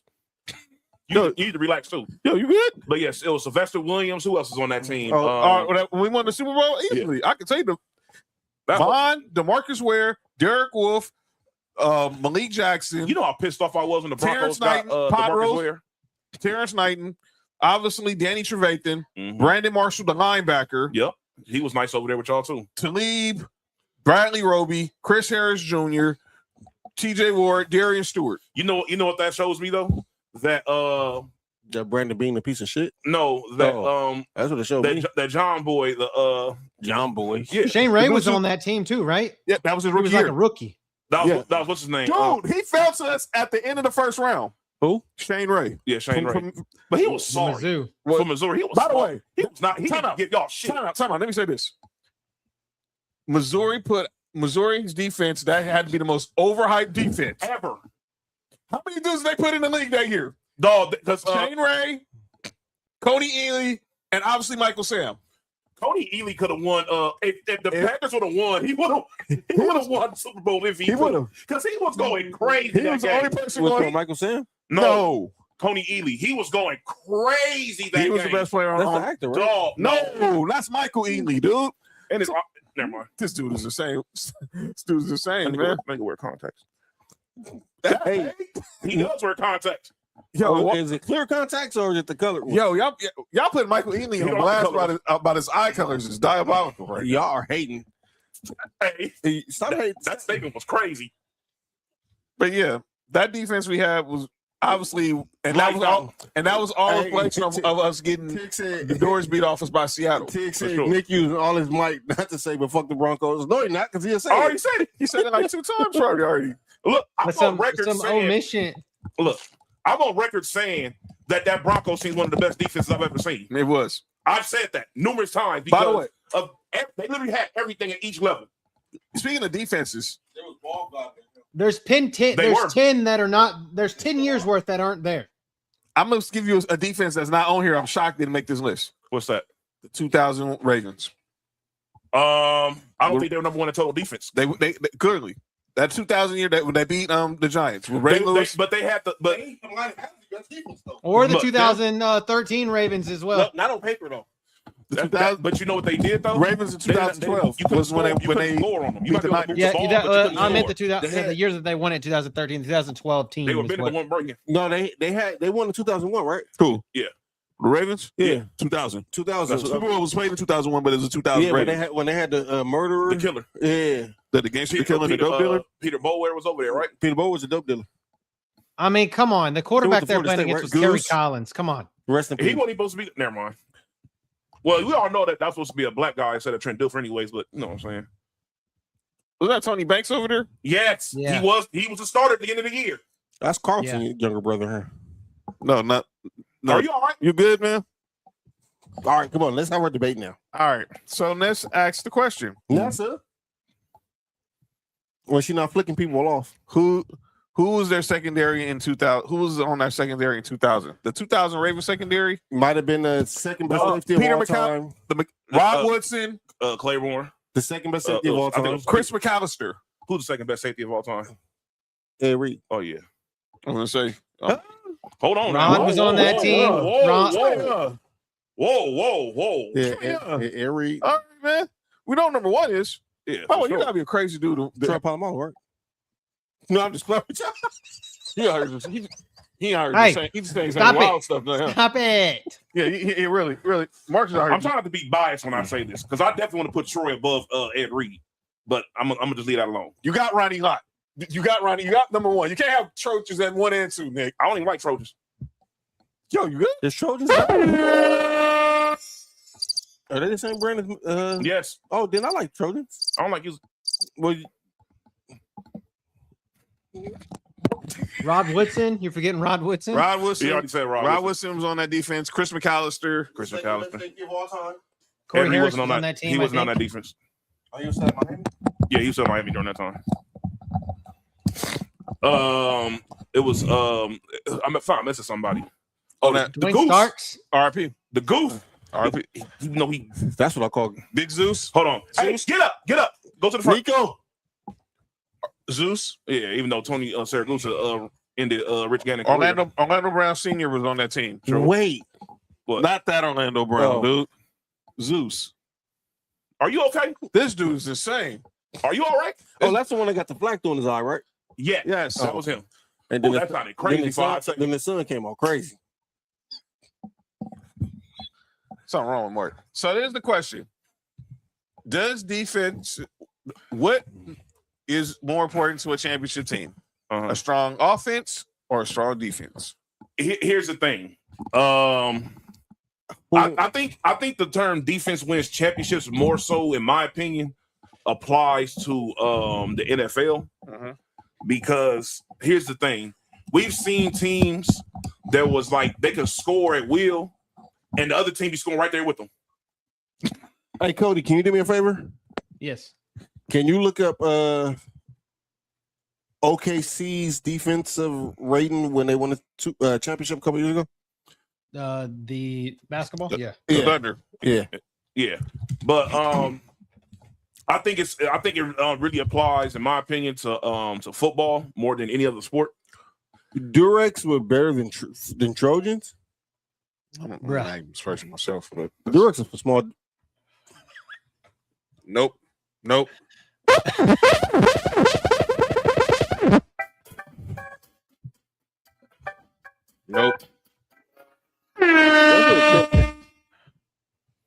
was crazy. Matter of fact, oh no, not here. Ain't that the ones they give away at the school? Not here. Okay, so you want it? You want your answer, No. Mark? No. Go ahead, Cody. Go ahead. Oh, I'll wait. Or can they hear me? They can hear you. So Oklahoma City was number 30. It was number 30. In number 30 in defensive rating in the year that they won the finals. OKC was number 30. That has to be out of a possible 140. There has to be more than 30 teams ranked then. Well, no, you got they were 30. That's crazy. Wow. They were 107. They were 107. Oh, wow. 107 and a half.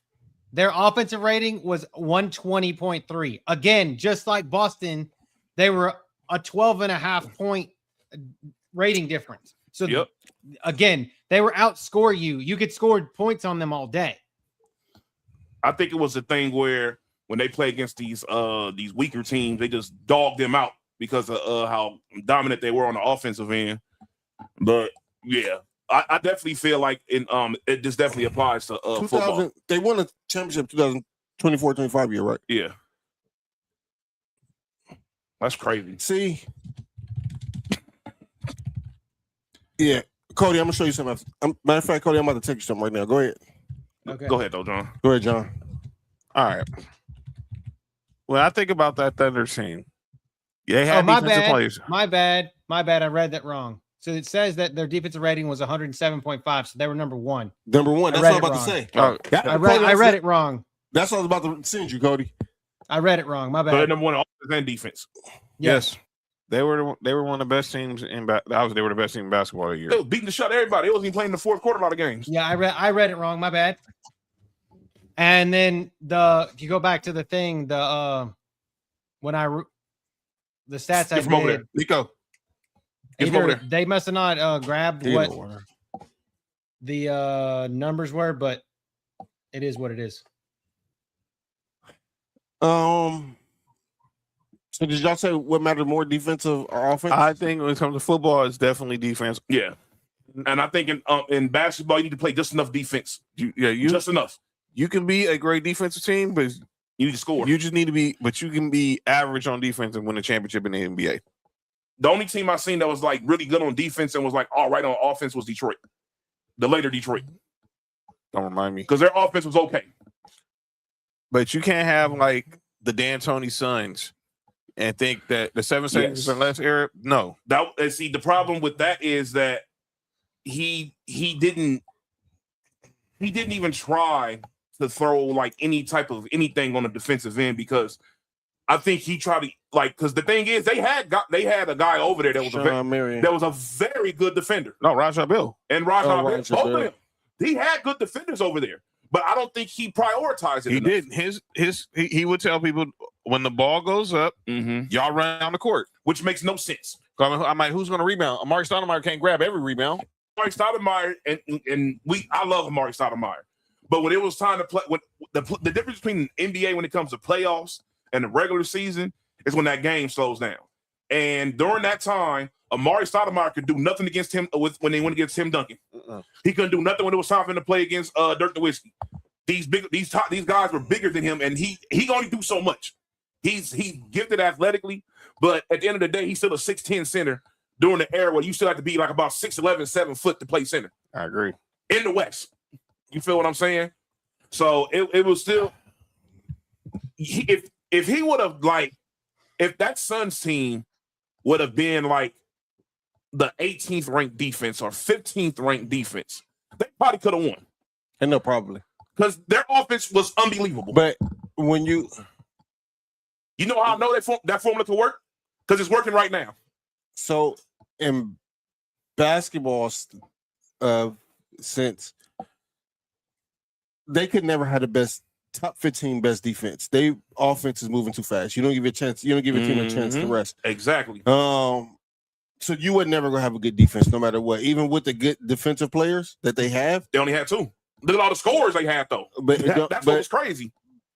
But they just didn't. I think that was a bad coaching job. I noticed the 7 seconds or less was his intention, but that's bad coaching. At some point, you need to slow it down, and let your defense rest. Yep. Let your defense time to set up because you have good defensive players. And if you have 1 to 2, they had 2 first team all defensive type players. Your defense should have been a lot better. At guard and at forward. Yes. And both of them could guard multiple positions. Sean Merrick can guard 4 and 3, and Roger Bell can guard 3, 2, 1. Yep. And look, according to who your 2 and 1 is, he can go. Merrick can guard them too. D'Antoni just didn't prioritize defense, and that's why he never won a championship. And you know who prioritized defense when they ran that same exact system? The Spurs. Tig said, would you rather? All right, so Cody, what'd you say? A defense win championships? Depends. I mean, I would say like in modern day basketball, I don't think so. I think like you just said it, you could get if your defense is you don't have to be the number 1 defense. I think that in modern day basketball, if you're better in offense and would say in the top quarter or top 10, top third of the NBA in defense, I think you're going to probably win a championship. Now, when it comes to the NFL, I think that they need to be at least equal. I think it need to be equal somewhere. You don't got to be number 1 in both. I think that it's got to be equal because when it comes down to it, like this year in Seattle, for example, Seattle gave up more yards, but didn't give up a lot of points. That's the type of defense you need.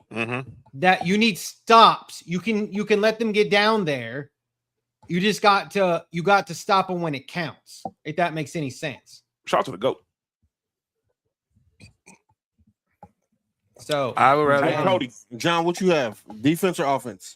I'd rather have a strong defense than an average offense because I've lived it. To someone who's lived it, and clearly, if you have someone who can manage a mediocre offense in football, you'll be all right as long as you have the supplemental pieces that can. I statistically had the best defense in football last year and couldn't get past, and we had a shitty offense and it screwed us. It's because your quarterback screwed you. Who'd you have? I'd rather have a strong defense, and on offense, I have to have an identity. A prime example is the Ravens. Most Cowboys fan, Cody. You got look. As great as that Ravens defense was, what helped them so much was the fact they was able to get rest because Jamal Lewis was a fucking bell cow. Shout out to your boy. You feel what I'm saying? Yeah. He was able to run behind that offensive line, and they was able to establish and do whatever they wanted to. You also forget Priest Holmes was on that team. He was. Ain't that crazy? Yes, 600 yards that season. That's the same. Yeah. I'd rather have a strong D that give crazy. Oh, are you good? I mean, you want a prime example of a great offense? Something's really wrong in the NFL. That a team that consistently had a great offense but couldn't win because their defense wasn't good. Buffalo. No. Peyton and the Colts. When the defense was good 1 year, they won. But their defense was good though. They had a good pass rush. Dwight Freeney, Robert Mathis. They had Bob Sanders too back there, right? When they won the Super Bowl, when they won the Super Bowl, yes. And then after that, Bob Sanders couldn't stay on the field for nothing. Even before that, he couldn't stay on the field too often. Gotcha. But the 1 year, you feel what I'm saying? But the 1 year he did, they won the Super Bowl. Yeah, that's what I'm saying. Their defense was good enough to get them to make up for stuff. Let's debate. It's crazy. Let's debate. I know. I see where this is going. Go ahead. Come on.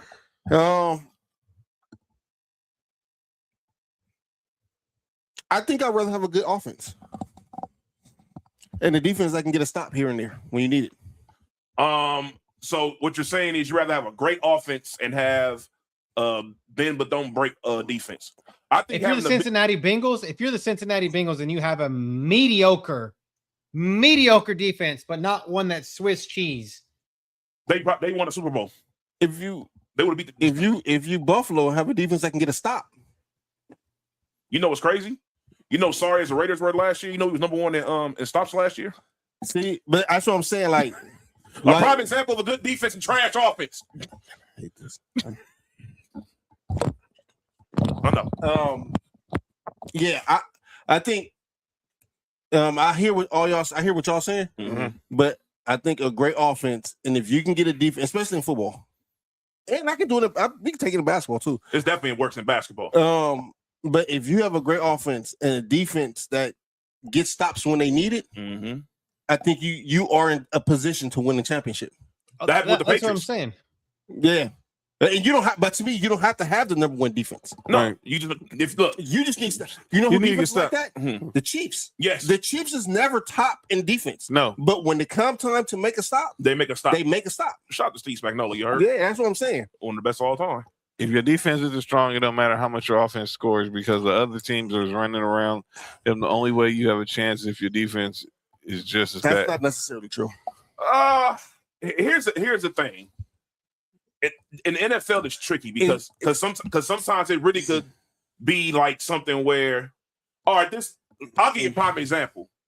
A team could be good on defense all year, but their Achilles heel could be they're not that good against the run. And then they go against a team. I was about to say that. And then they go against a team who runs the ball very well. And however good their defense is means absolutely shit because the one thing they're not good at gets exposed. Yes, like the 2009 Saints. The 2009 Saints. Yeah, they were good offense and their defense was ass. That famous Monday night game, Rams versus Saints, put a lot of points for the Chiefs. That was that game at the Coliseum. Yeah, that game was amazing. 50 points. Both teams put 50. That doesn't count though because all that scoring didn't happen on offense. Because there were some pick sixes, some fumbles, and some special. That don't count. They was going. Look, the defense was going crazy on both sides. I remember Samson Abraham had a pick six. What year was that? What you call him? Samson. Oh, when was that? What year was that? That was 2017. That was the 2018. And neither one of the teams won the Super Bowl. No, the Rams lost the Super Bowl to Patriots. That was the year they was like that should have been the Super Bowl. But their defense showed up in the Super Bowl. Their offense didn't show up. Yes, and again. If you have a strong offense, that's what I'm saying. Like the Patriots that year. Well, I'm gonna say this. Yeah. I'm gonna see. This is what I'm saying. When you have a defense that can make a stop. When Tom Brady walked off the field, the last time he walked off the field, his team had the lead. Yeah. Is that on him? No. If his defense can make a stop, guess what happens? That undefeated season. There you go. Goes all the way through. Yeah. You ain't lying. That's absolutely true. Asante Samuel doesn't drop an interception, and Rodney Harrison. Fuck Rodney Harrison. Sorry. But to me, I like I said, I'm the hate I'm saying tonight is crazy. I'm sorry, y'all. Y'all keep saying players I don't like, dog. That's all it is. Well, yeah, I did find statistical discrepancies in my stats, so I could be wrong. What happened, Cody? I did find statistical discrepancies in my stats, so I could be wrong. Could be wrong. Hey, Cody. See, the thing is with numbers, is numbers are important, but there's always facts behind numbers. Yeah, for sure. And so, yeah, a team can have the number one outside of the Dolphins, that 72 Dolphins team who was number one offense and defense. That's the only exception. For sure. If you have, times ever happened. If you have another one, I'm just thinking, like, for example, like we always have like the Aaron Rodgers type Packers was always like high end, really good offense. Yeah. But the year they won, it was because of that defense with Charles Woodson and Clay Matthews. Yeah. DJ Raji, RIP Kevin Green was the linebackers coach. I think that's what it is. I think like you need an offense that can consistently put up points. But you also need a defense. You like I said, you don't have to be number one. You just have to have a defense. When you need stops, they can get stops for you. Yeah, for sure. Oh yeah. That's all. I think that's all you need. That year that Gilmore won defensive player of the year with Aaron Donald with the Patriots. The Patriots defense was like they gave up the most yardage that year. But guess what they were? The number one scoring defense. Yeah. Bend but don't break. Literally, and that got to the Super Bowl. What that's how Gilmore plays. Showing Aaron Donald, but that's on piece of shit too. Talking about a migraine? Never mind. All right, and ladies and gentlemen, that is our debate tonight for offense versus defense. Let us know. I think defense is overwhelmingly wins the day here. Yes. Yes. So it's what matters at the last moment. I mean, because there's something that you can do. You can prevent points and score points on defense. Yes. Offense, you cannot prevent points. You can only put up points. You can prevent points. Oh, if you hold them, there you go. If you hold the ball, but what I'm saying is, you can literally you can prevent the other team from scoring and score on defense. Yeah. Yeah. All right, John. Everybody stay on because I gotta tell y'all. This is crazy. All right, so can't believe I just did this right now. This is on the fly. If you have any thoughts about it, at Master Debaters on X and Instagram. All right, ladies and gentlemen, it's time for our final segment of the show. It's often imitated, it's never duplicated. So people say stuff in the sports world and they need to be called out for it. And this is what we do. First? Yep. Sure. I think a final comment from Tig. I think the defense matters more because if offense is a clicking in the NFL or NBA, the defense really boils down to effort and intentionality. Thank you for debating topic. I still, because I stay talking about this. Tig, that's shout out to Nessa for helping us pick one. Yeah, shout out to Nessa. All right. Talking about Taco Bell. Shout out to Taco Bell. All right. Let's go ahead and get into calling out names. No name. Oh. ESPN. What's up? Firing Ryan Clark on air. Oh. Let me say this. No, I'm gonna go ahead and say what you say because I think there was some bullshit was going on. Yeah. Go ahead, Mark. I don't know why they want to fire him, but I know they was just at Phonetics Fest, whatever that shit is, just the weekend before. Yes. And the dude who run ESPN was smiling in Ryan Clark's face, hugging him, showing him love. And then Monday you fire him on air. Here's my thing. He was gonna get laid off today, just like everyone else was, because he was the biggest name. Someone probably had an axe to grind with him. And they leaked that stuff to front office sports. And when word got out to Brian Clark while he was doing NFL Live, that's some whole shit. Well, guess what, John? What? If we not putting him on calling names for firing, we put him on calling names for leaking it out. You're the Disney company. You don't have to let that out. Well, I don't think the higher up, someone. That's what John's getting to. I think someone had an issue with Ryan Clark, and everyone. I know who it was. Stephen A. Smith. No. It was Peter Schrager. Oh, yeah. It's the dude he said you didn't play. He's been salty about that ever since then. Every since then, and I heard DeMarco talk about this on radio. The moment Ryan Clark said those 4 words, he was doomed. Because they sell athletes and media. The one thing you can't do is go to the player card. Why not? You're a player. That's so dumb. Like I don't like that. They don't tell a journalist you can go to your journalist card. This is some bullshit. He's a player. He can say, I can speak from a point of view that you can't speak from. That's what Cam Newton be doing. But they be killing him for it. You're right. But you can't say, well, I played, you didn't. That's what DeMarco was saying. He's facts. But it's the Captain Obvious thing. We know you have more experience as a player. That's the thing you don't have to point out. Yeah, that's crazy.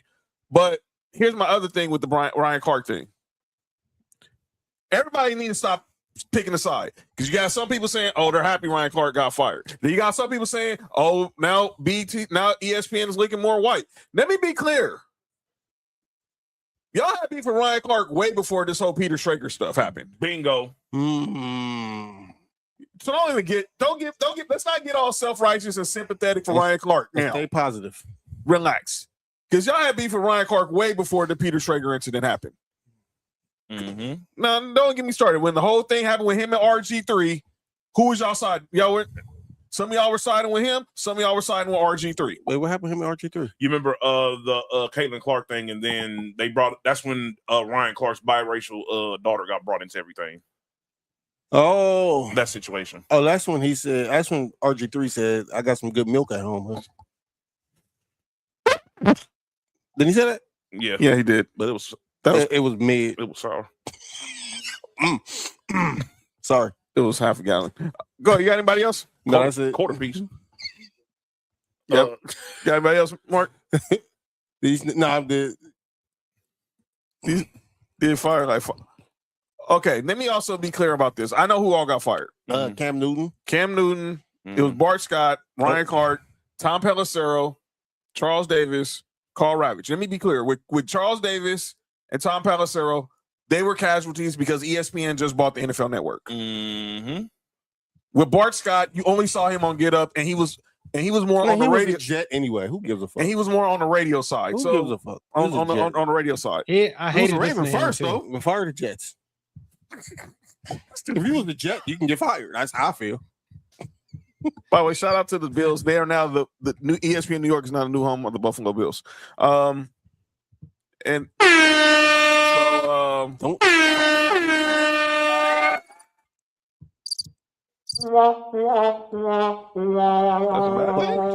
That's a bad thing? Yes. Okay. Anytime the Bills get a lot of exposure, they start playing like shit. Just let them be. Carl Ravitch, who of course was the voice of MLB baseball for like the last 30 years. David 33. Lloyd from Sports Center. But everyone was focusing on Ryan Clark because Ryan Clark is the biggest name. Mm-hmm. And Cam Newton was the biggest name. And Cam Newton was only there 2 days a week. Yeah, Cam Newton don't give a shit.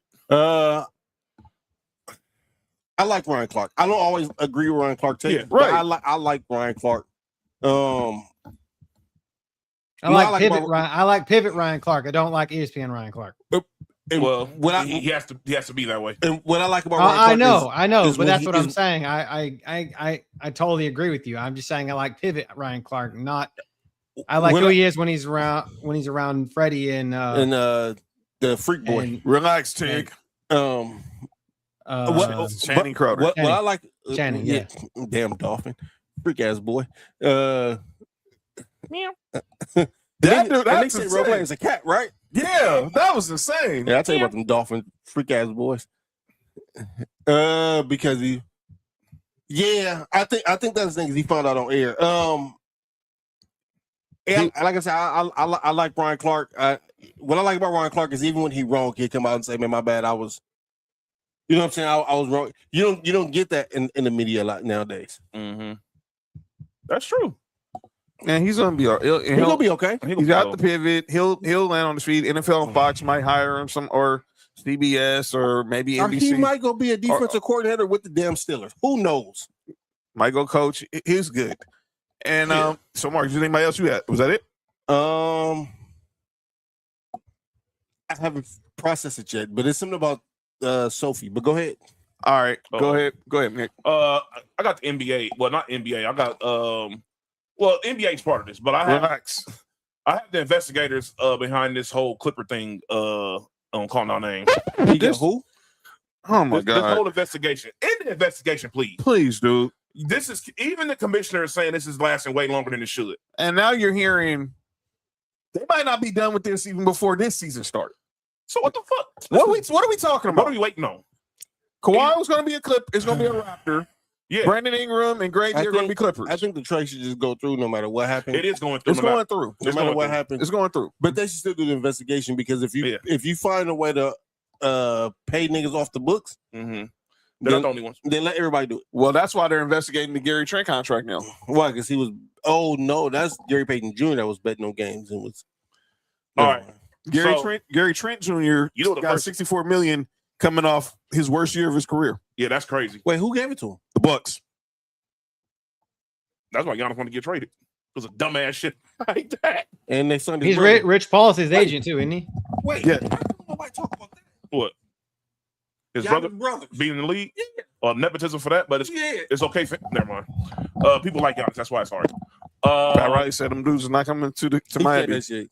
Nafisa Yes. she'll probably be back tomorrow. I hope so. But yeah, man, in this investigation, dog, Because at the end of the day, because both teams are basically like we're quote unquote not we're the trade's not going to go all through officially because we're waiting on this whatever the shit happens. Because for Toronto, they're like, well, they're trying to figure out if Kawhi's gonna get suspended. Basically, that's what they're waiting on. They whooped the Birds' ass. Yeah, they did. But it's trying to get to the point where I think they don't stop giving the fuck and just go ahead and just have everything go on, because literally everybody is advertising on both sides.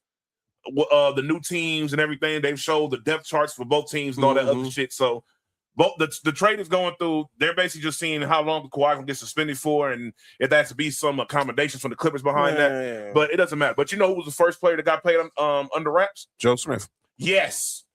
And it ruined Minnesota. Sure did. Minnesota had no first-round picks for like 5 years. Y'all sure the first person got paid in the wraps? They got caught. When I got caught. Oh. Because you know what happened the second time. Because I'm for sure Jordan wasn't only getting paid. Oh, Pippen was getting paid more than that too. But Andre Karolinko, you remember when he signed up over there with Brooklyn, and everybody's like, "Why the hell is this nigga contract so low?" And there was a rumor going around because the youngest brother, Tig. Yeah, because the room, because you remember the Russian politic dude, he was a Russian president or some shit like that during that time. Who? The Nets owner? Yeah, Provorov. Yeah, he was running for he was running for Congress over there. So the rumor was that he was paying him. What's his name? Mikhail Provorov. I thought you said throw it off.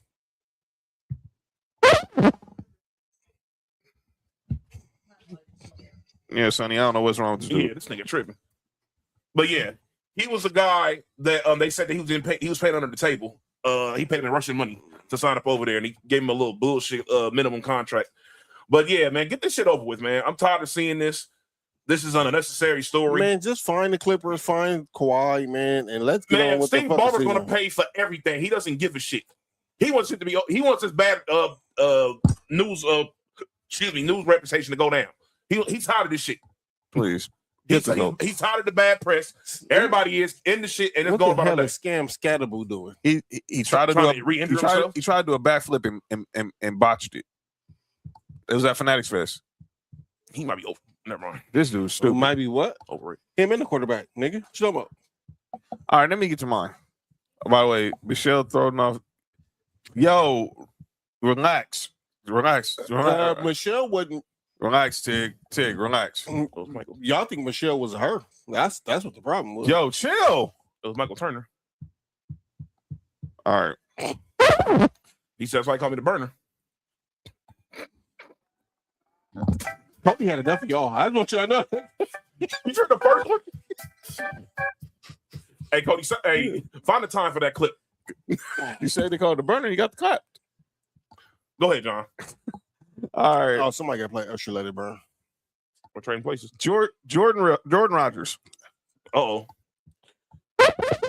Jordan Rogers, I did not think you would do the one thing that is that Aaron Rodgers' brother? Yes. Okay.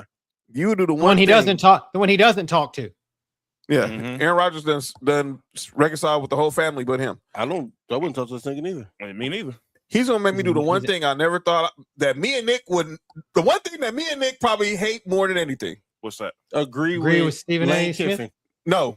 Defend Lane Kiffin. Oh yeah, for sure. Yeah. Oh no. Success look like for Lane Kiffin, year one at LSU this year. Well, look, I'm not going to beat around the bush. Lane Kiffin has to reach the national championship game or it's a failure. If he can't get further than he did at Ole Miss with more resources at LSU, yeah. What are we even doing here? If you look at this roster, and I'm not even talking about how much money LSU has spent. The heir apparent to 6 or 7 to field the 2026 of LSU. They're spending over $100 million. That's $54 million to have Brian Kelly not coach them. That's $40 million plus to a roster that you accumulated talent through the NIL portal, and you have $13 million for Lane Kiffin. That's over $100 million. If you can't get further than Ole Miss did last year with a quarterback that nobody wanted that came from the FCS level, albeit he's a stud, love him. That was a great get by Ole Miss. But if you can't get that far, if not further, it's a failure. Not saying Lane Kiffin's job's in jeopardy if he doesn't reach the national championship, but it is national championship or bust. Man, get him off my screen. What? He looks like a Temu.com jackass version of Aaron Rodgers. So what are you talking about? You gonna make me defend Lane Kiffin out of all people? Come on, fam. He might be the reason why Aaron Rodgers does mushrooms. So let me get this straight. And then you also said that he's under more pressure than Kalen DeBoer. What? At Oregon? The coach from Alabama. Oh, Alabama. How? You know the nigga that took over for Nick Saban? Yes. So let me get this straight. Who's under more pressure than him? Lane Kiffin, apparently. No. Lane Kiffin is okay. I wish Kirby Smart fires a friend. Let me get boy. Let me get this straight. Just because he got all these players in the transfer portal, there's no. That doesn't mean anything. We don't know what these players are going to look like when they play together. Mm-hmm. He's literally bringing in Coach Ed Orgeron. That's all that matters, and that's all that anybody needs to know. So, and we said that on the show 2 weeks before it happened. Literally called it. Lane was going to take the LSU job 2 weeks later, and Coach O was coming to be his lead recruiter. LSU wear purple and yellow too, huh? Yep. These teams don't like matching. The heck you mean that Lane Kiffin is under the most pressure of any coach? He got to get to a natty the first year. Are you kidding me? He's not. First Who is that dude? He played? He was quarterback at Vanderbilt. He was sorry. Oh, that's when Vanderbilt was sorry. Well, I don't give a damn if they was good. He was sorry. like I said, he was a quarterback. He was the heir apparent to Jay Cutler. He was there right after Jay Cutler was. Yeah, that's when the program went down. Yeah. So the moment he took over. I got another one. You know it's football season. Oh, Lord. Oh, shit. When Chris Canty is already hating on Joe Burrow. Oh, my God. This is crazy. John, I seen you put this in the chat. I don't know what happened. This is what happened. You'll hear. It's ridiculous. This is Chris Canty on where Joe Burrow is amongst the elite quarterbacks. Do you believe Burrow is still a top 5 quarterback in this league? No. And I don't understand why we still have That's Ravens bias. Joe Burrow being a top 5 quarterback. Just listen. I don't get it. Say nothing. First of all, the best ability is availability. In 2 of the last 3 years, Joe Burrow has missed 2 months of the season. And it just so happens to coincide with the Cincinnati Bengals being on the outside looking into the postseason in 3 straight years. I'm tired of all of the Joe Burrow sycophants and all of the people that are in the excuse-making business for this dude. He has this team the exact way he wants it. He's the one that was caping for his 2 wide receivers to get paid top dollar, even though we all said that it was ridiculous when it comes to roster construction. Well, guess what? Joe Burrow has exactly what he wants. And guess what? It's amounted to 0 playoff wins for the Cincinnati Bengals over the last 4 years. Matter of fact, the last time they were in the postseason was 2022.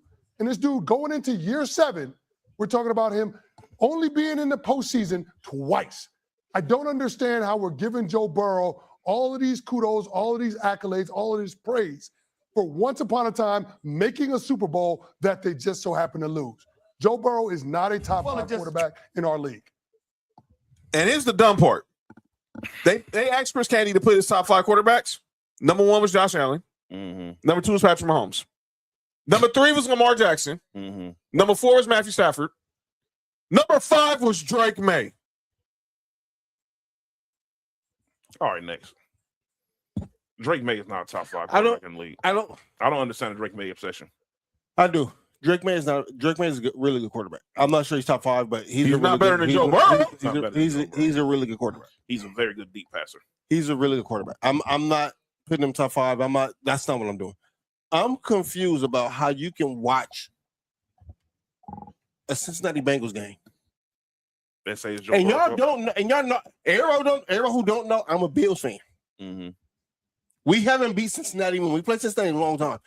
I can't even hate.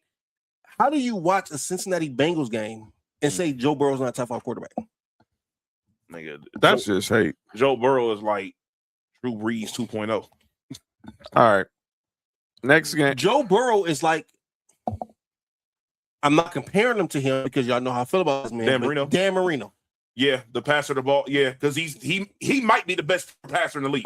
Nah, he is. He is. This is fucking crazy. Hey, you know what's even crazy? You know what number 2 is? Dad moment. Justin Herbert out of pocket. You said Darren Mullen? No, I said a dad moment. Oh, dad moment. Oh, my next one.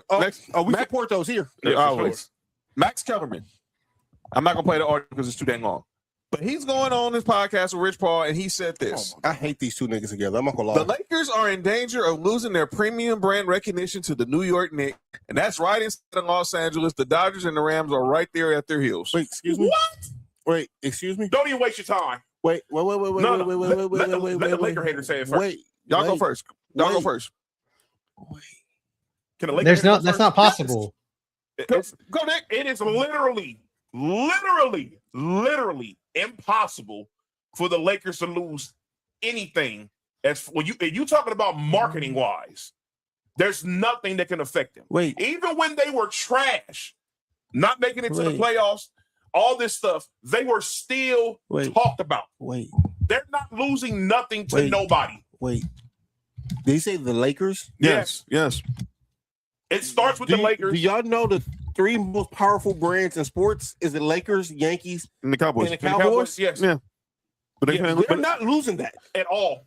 They're gonna lose they didn't lose it when they were trash for 8 years. They didn't lose it. They didn't lose at all. At all. And this is a hater saying this, y'all. I do not like the Lakers at all, as y'all already know. And this is crazy. This is the most absolute out of pocket thing I've ever heard. This is so New York bias. I just want to say this, and I said it, and I said it when I hate these two together. Yeah. Y'all don't like them. Hate these two together, like because they have the most stupidest takes in the fucking world. And the show might be entertaining. I haven't watched any of it. I don't want to. These two together, ridiculous. It's like the thing is they never lost anything. That I feel like they never lost. The Lakers lost anything. The Knicks were already overvalued, and they were just like the Knicks were already up there. They were already overvalued just because of the market they played in. I mean, if you look at New York.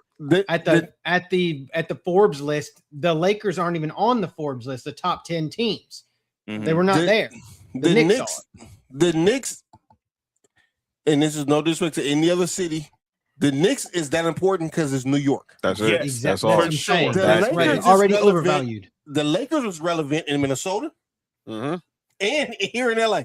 And LA is if you're not winning, we don't give a fuck about you type time. Pretty much. And what do you mean that the Dodgers and the Rams, and this is no slight at either one of those teams, but when it comes to LA, John, you're a Dodger fan. It starts with the Lakers, and then you figure it out from there. It's Lakers, Dodgers, and you figure it out from there. Hey, John, y'all won the last 2 championships, right? You won on 3 world championships since the last 5 years. No, back to back. Yes. The Dodgers on the going back to back. And it was still a fucking Laker town. This don't make no sense. None. It's again. He's reading the Forbes list. That's it. Because the Rams are on that list. That's the reason why. I'm not worried about it. I'm not either. But Max, I'm gonna say this again. Max wasn't saying all this when he was on 710. Oh, because he was getting paid by Lakers.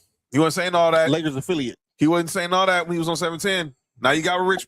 Shut up. And then my final one. Go ahead, Mark. Hate John. Be free. I like Max Calvin alone. I don't like Rich Paul. I like Rich Paul alone. I think he's a good agent. Yes. Because for me, if you get players paid, you're a good agent. Yeah. Right. Mulugeta's better. Huh? Devin Mulugeta. Mulugeta's better. Oh, I'm not saying who's better. You're a good agent if you get your players paid. And he got some trash players. That's all I care about. Fledged hater. I like them two individually. These two together are ridiculous. It's like Lakers and LeBron marriage. I hate them together. It's not good. I hate them together. And my final one is for everybody who's been on a soapbox about this Tom Brady Logan Paul. Oh my God! What is that? That's a raccoon. Raccoon. That motherfucker big as fuck. I look like Jason Willett. What's up, BK? What'd you just say? Relax. That raccoon built like a he's got a spinal. He's got a spinal. The issue. hunchback of the raccoon. Jason Willett got a spinal issue, or the raccoon does. The same person. That raccoon built like a rich white man on vacation. Yeah, paying for the young black girl. I can't say it. I was gonna say the coon does, but I didn't want to say it like that. Holy shit! That's insane. Well, goddamn. All right, motherfucker, Cody kept telling the truth. Hey, Cody, if you said the coon does, that didn't answer the question though. That's what I was trying to. Everybody is getting bent out of shape over this Tom Brady Logan Paul situation. This was at Fanatics Fest. It was on Tom Brady said some stuff about WWE. Now let me be perfectly clear. Tom Brady didn't literally slap Logan Paul. No, he didn't. He slapped him on the arm. He didn't slap him in the face. For people who never watched wrestling before, this is Tom Brady setting up a bit with Logan Paul. Now this is where I'm getting where I'm ticked off now. Setting up a bitch? No. Setting up a storyline with Logan Paul. I don't know if he's gonna get in the ring, or he's gonna be magic, whatever. But this is what's ticking me off now. All these people now coming out the woodwork saying Tom Brady needs to go sit down somewhere. Why? He's retired. So I'm like, oh, stay out of the line. I'm listening to 710. Stay out of the limelight. Go be like DiCaprio. Put on a baseball hat and go bang young girls. Be like Jordan. Go on the NASCAR things. And why are you doing commercials? But yo, relax. Nigga. And that's This the way dude- the world goes. And basically, Mac said, "What you actually looking desperate because you been in all these commercials." No, that's hate. Tom Brady is being Tom freaking Brady. He's been doing the same thing he was doing ever since he's been with Giselle. wait. They said go be like MJ. Go to and Top Young Boys, but not that. The one before that. DiCaprio. And fuck the ones that's barely legal. Basically, go back like 20-year-old model chicks. Nah, like, don't y'all do that. think it's? I ain't shut up. No, Man. don't do that. Hey. Don't do that. Hey. Tom Brady, you continue to make every single dollar Do you can whatever get. you want to do. It's called sports entertainment, y'all. Yeah. God damn. Y'all did not realize that was a bit, and now everyone out now. Tom Brady, now all the white elitists. Oh, Like my lord! You should have seen what Jason Whitlock had to say about it. I bet. Get out of here, man. Oh, he was praising it, right? No, he was not. He a Tom Brady hater. My dude, Tom Brady and Logan Paul saw each Because other at he the more World black Cup, and they flipped each other off, and that was it. Oh, like All right, it's time to go home. All right, you didn't ask Cody or Nick if they had a well, Nick did this going on. Cody, what's your calling out names, bro? John. I don't have any. Cody went in the show. All tripping. No, I don't have any. great. Okay, so let's let you know what we got going on. So I'm gonna talk more about this tomorrow night on Sports Review Wrestling. Because now it seems all the wrestling community is upset because Tom Brady's getting involved. I'll check them tomorrow. Check me, JoJo, Nessa, Trail, Sports Review Wrestling, 7:00 tomorrow, Pacific time. Check out Mark, No Rules, live, IG, 8 p.m. on Thursday. Check us 3 back here Friday night. We'll start looking ahead to the WNBA All-Star game. The start countdown, NFL season, rookies reporting to training camp, veterans are reporting to training camps, and we're 50 days away from the kickoff of the NFL season, 35 days away from the kickoff of college football, and we're going to have a discussion on Friday and even Tuesday when Cody gets back. Is it time for the SEC to separate from the NCAA? But we'll talk about that on the next 2 episodes. Make sure you're following Master Debaters on Instagram and X at Master Debaters. Subscribe to Sports for You and Ballers and Briefs on YouTube. Of course, you can follow us all on X, Instagram, and TikTok. And thank y'all again for the night. Cody, Nessa, great topics once again. And we got more coming up next week for episode 3 of Master Debaters. But Sports for You, back this Friday, bringing the chaos on a Freaky Friday. And you already know what's going down. This has been Sports for You. I'm John. That's Mark. Nick Freeze. Yep. That's Cody. Embrace the debate. Y'all have a good night.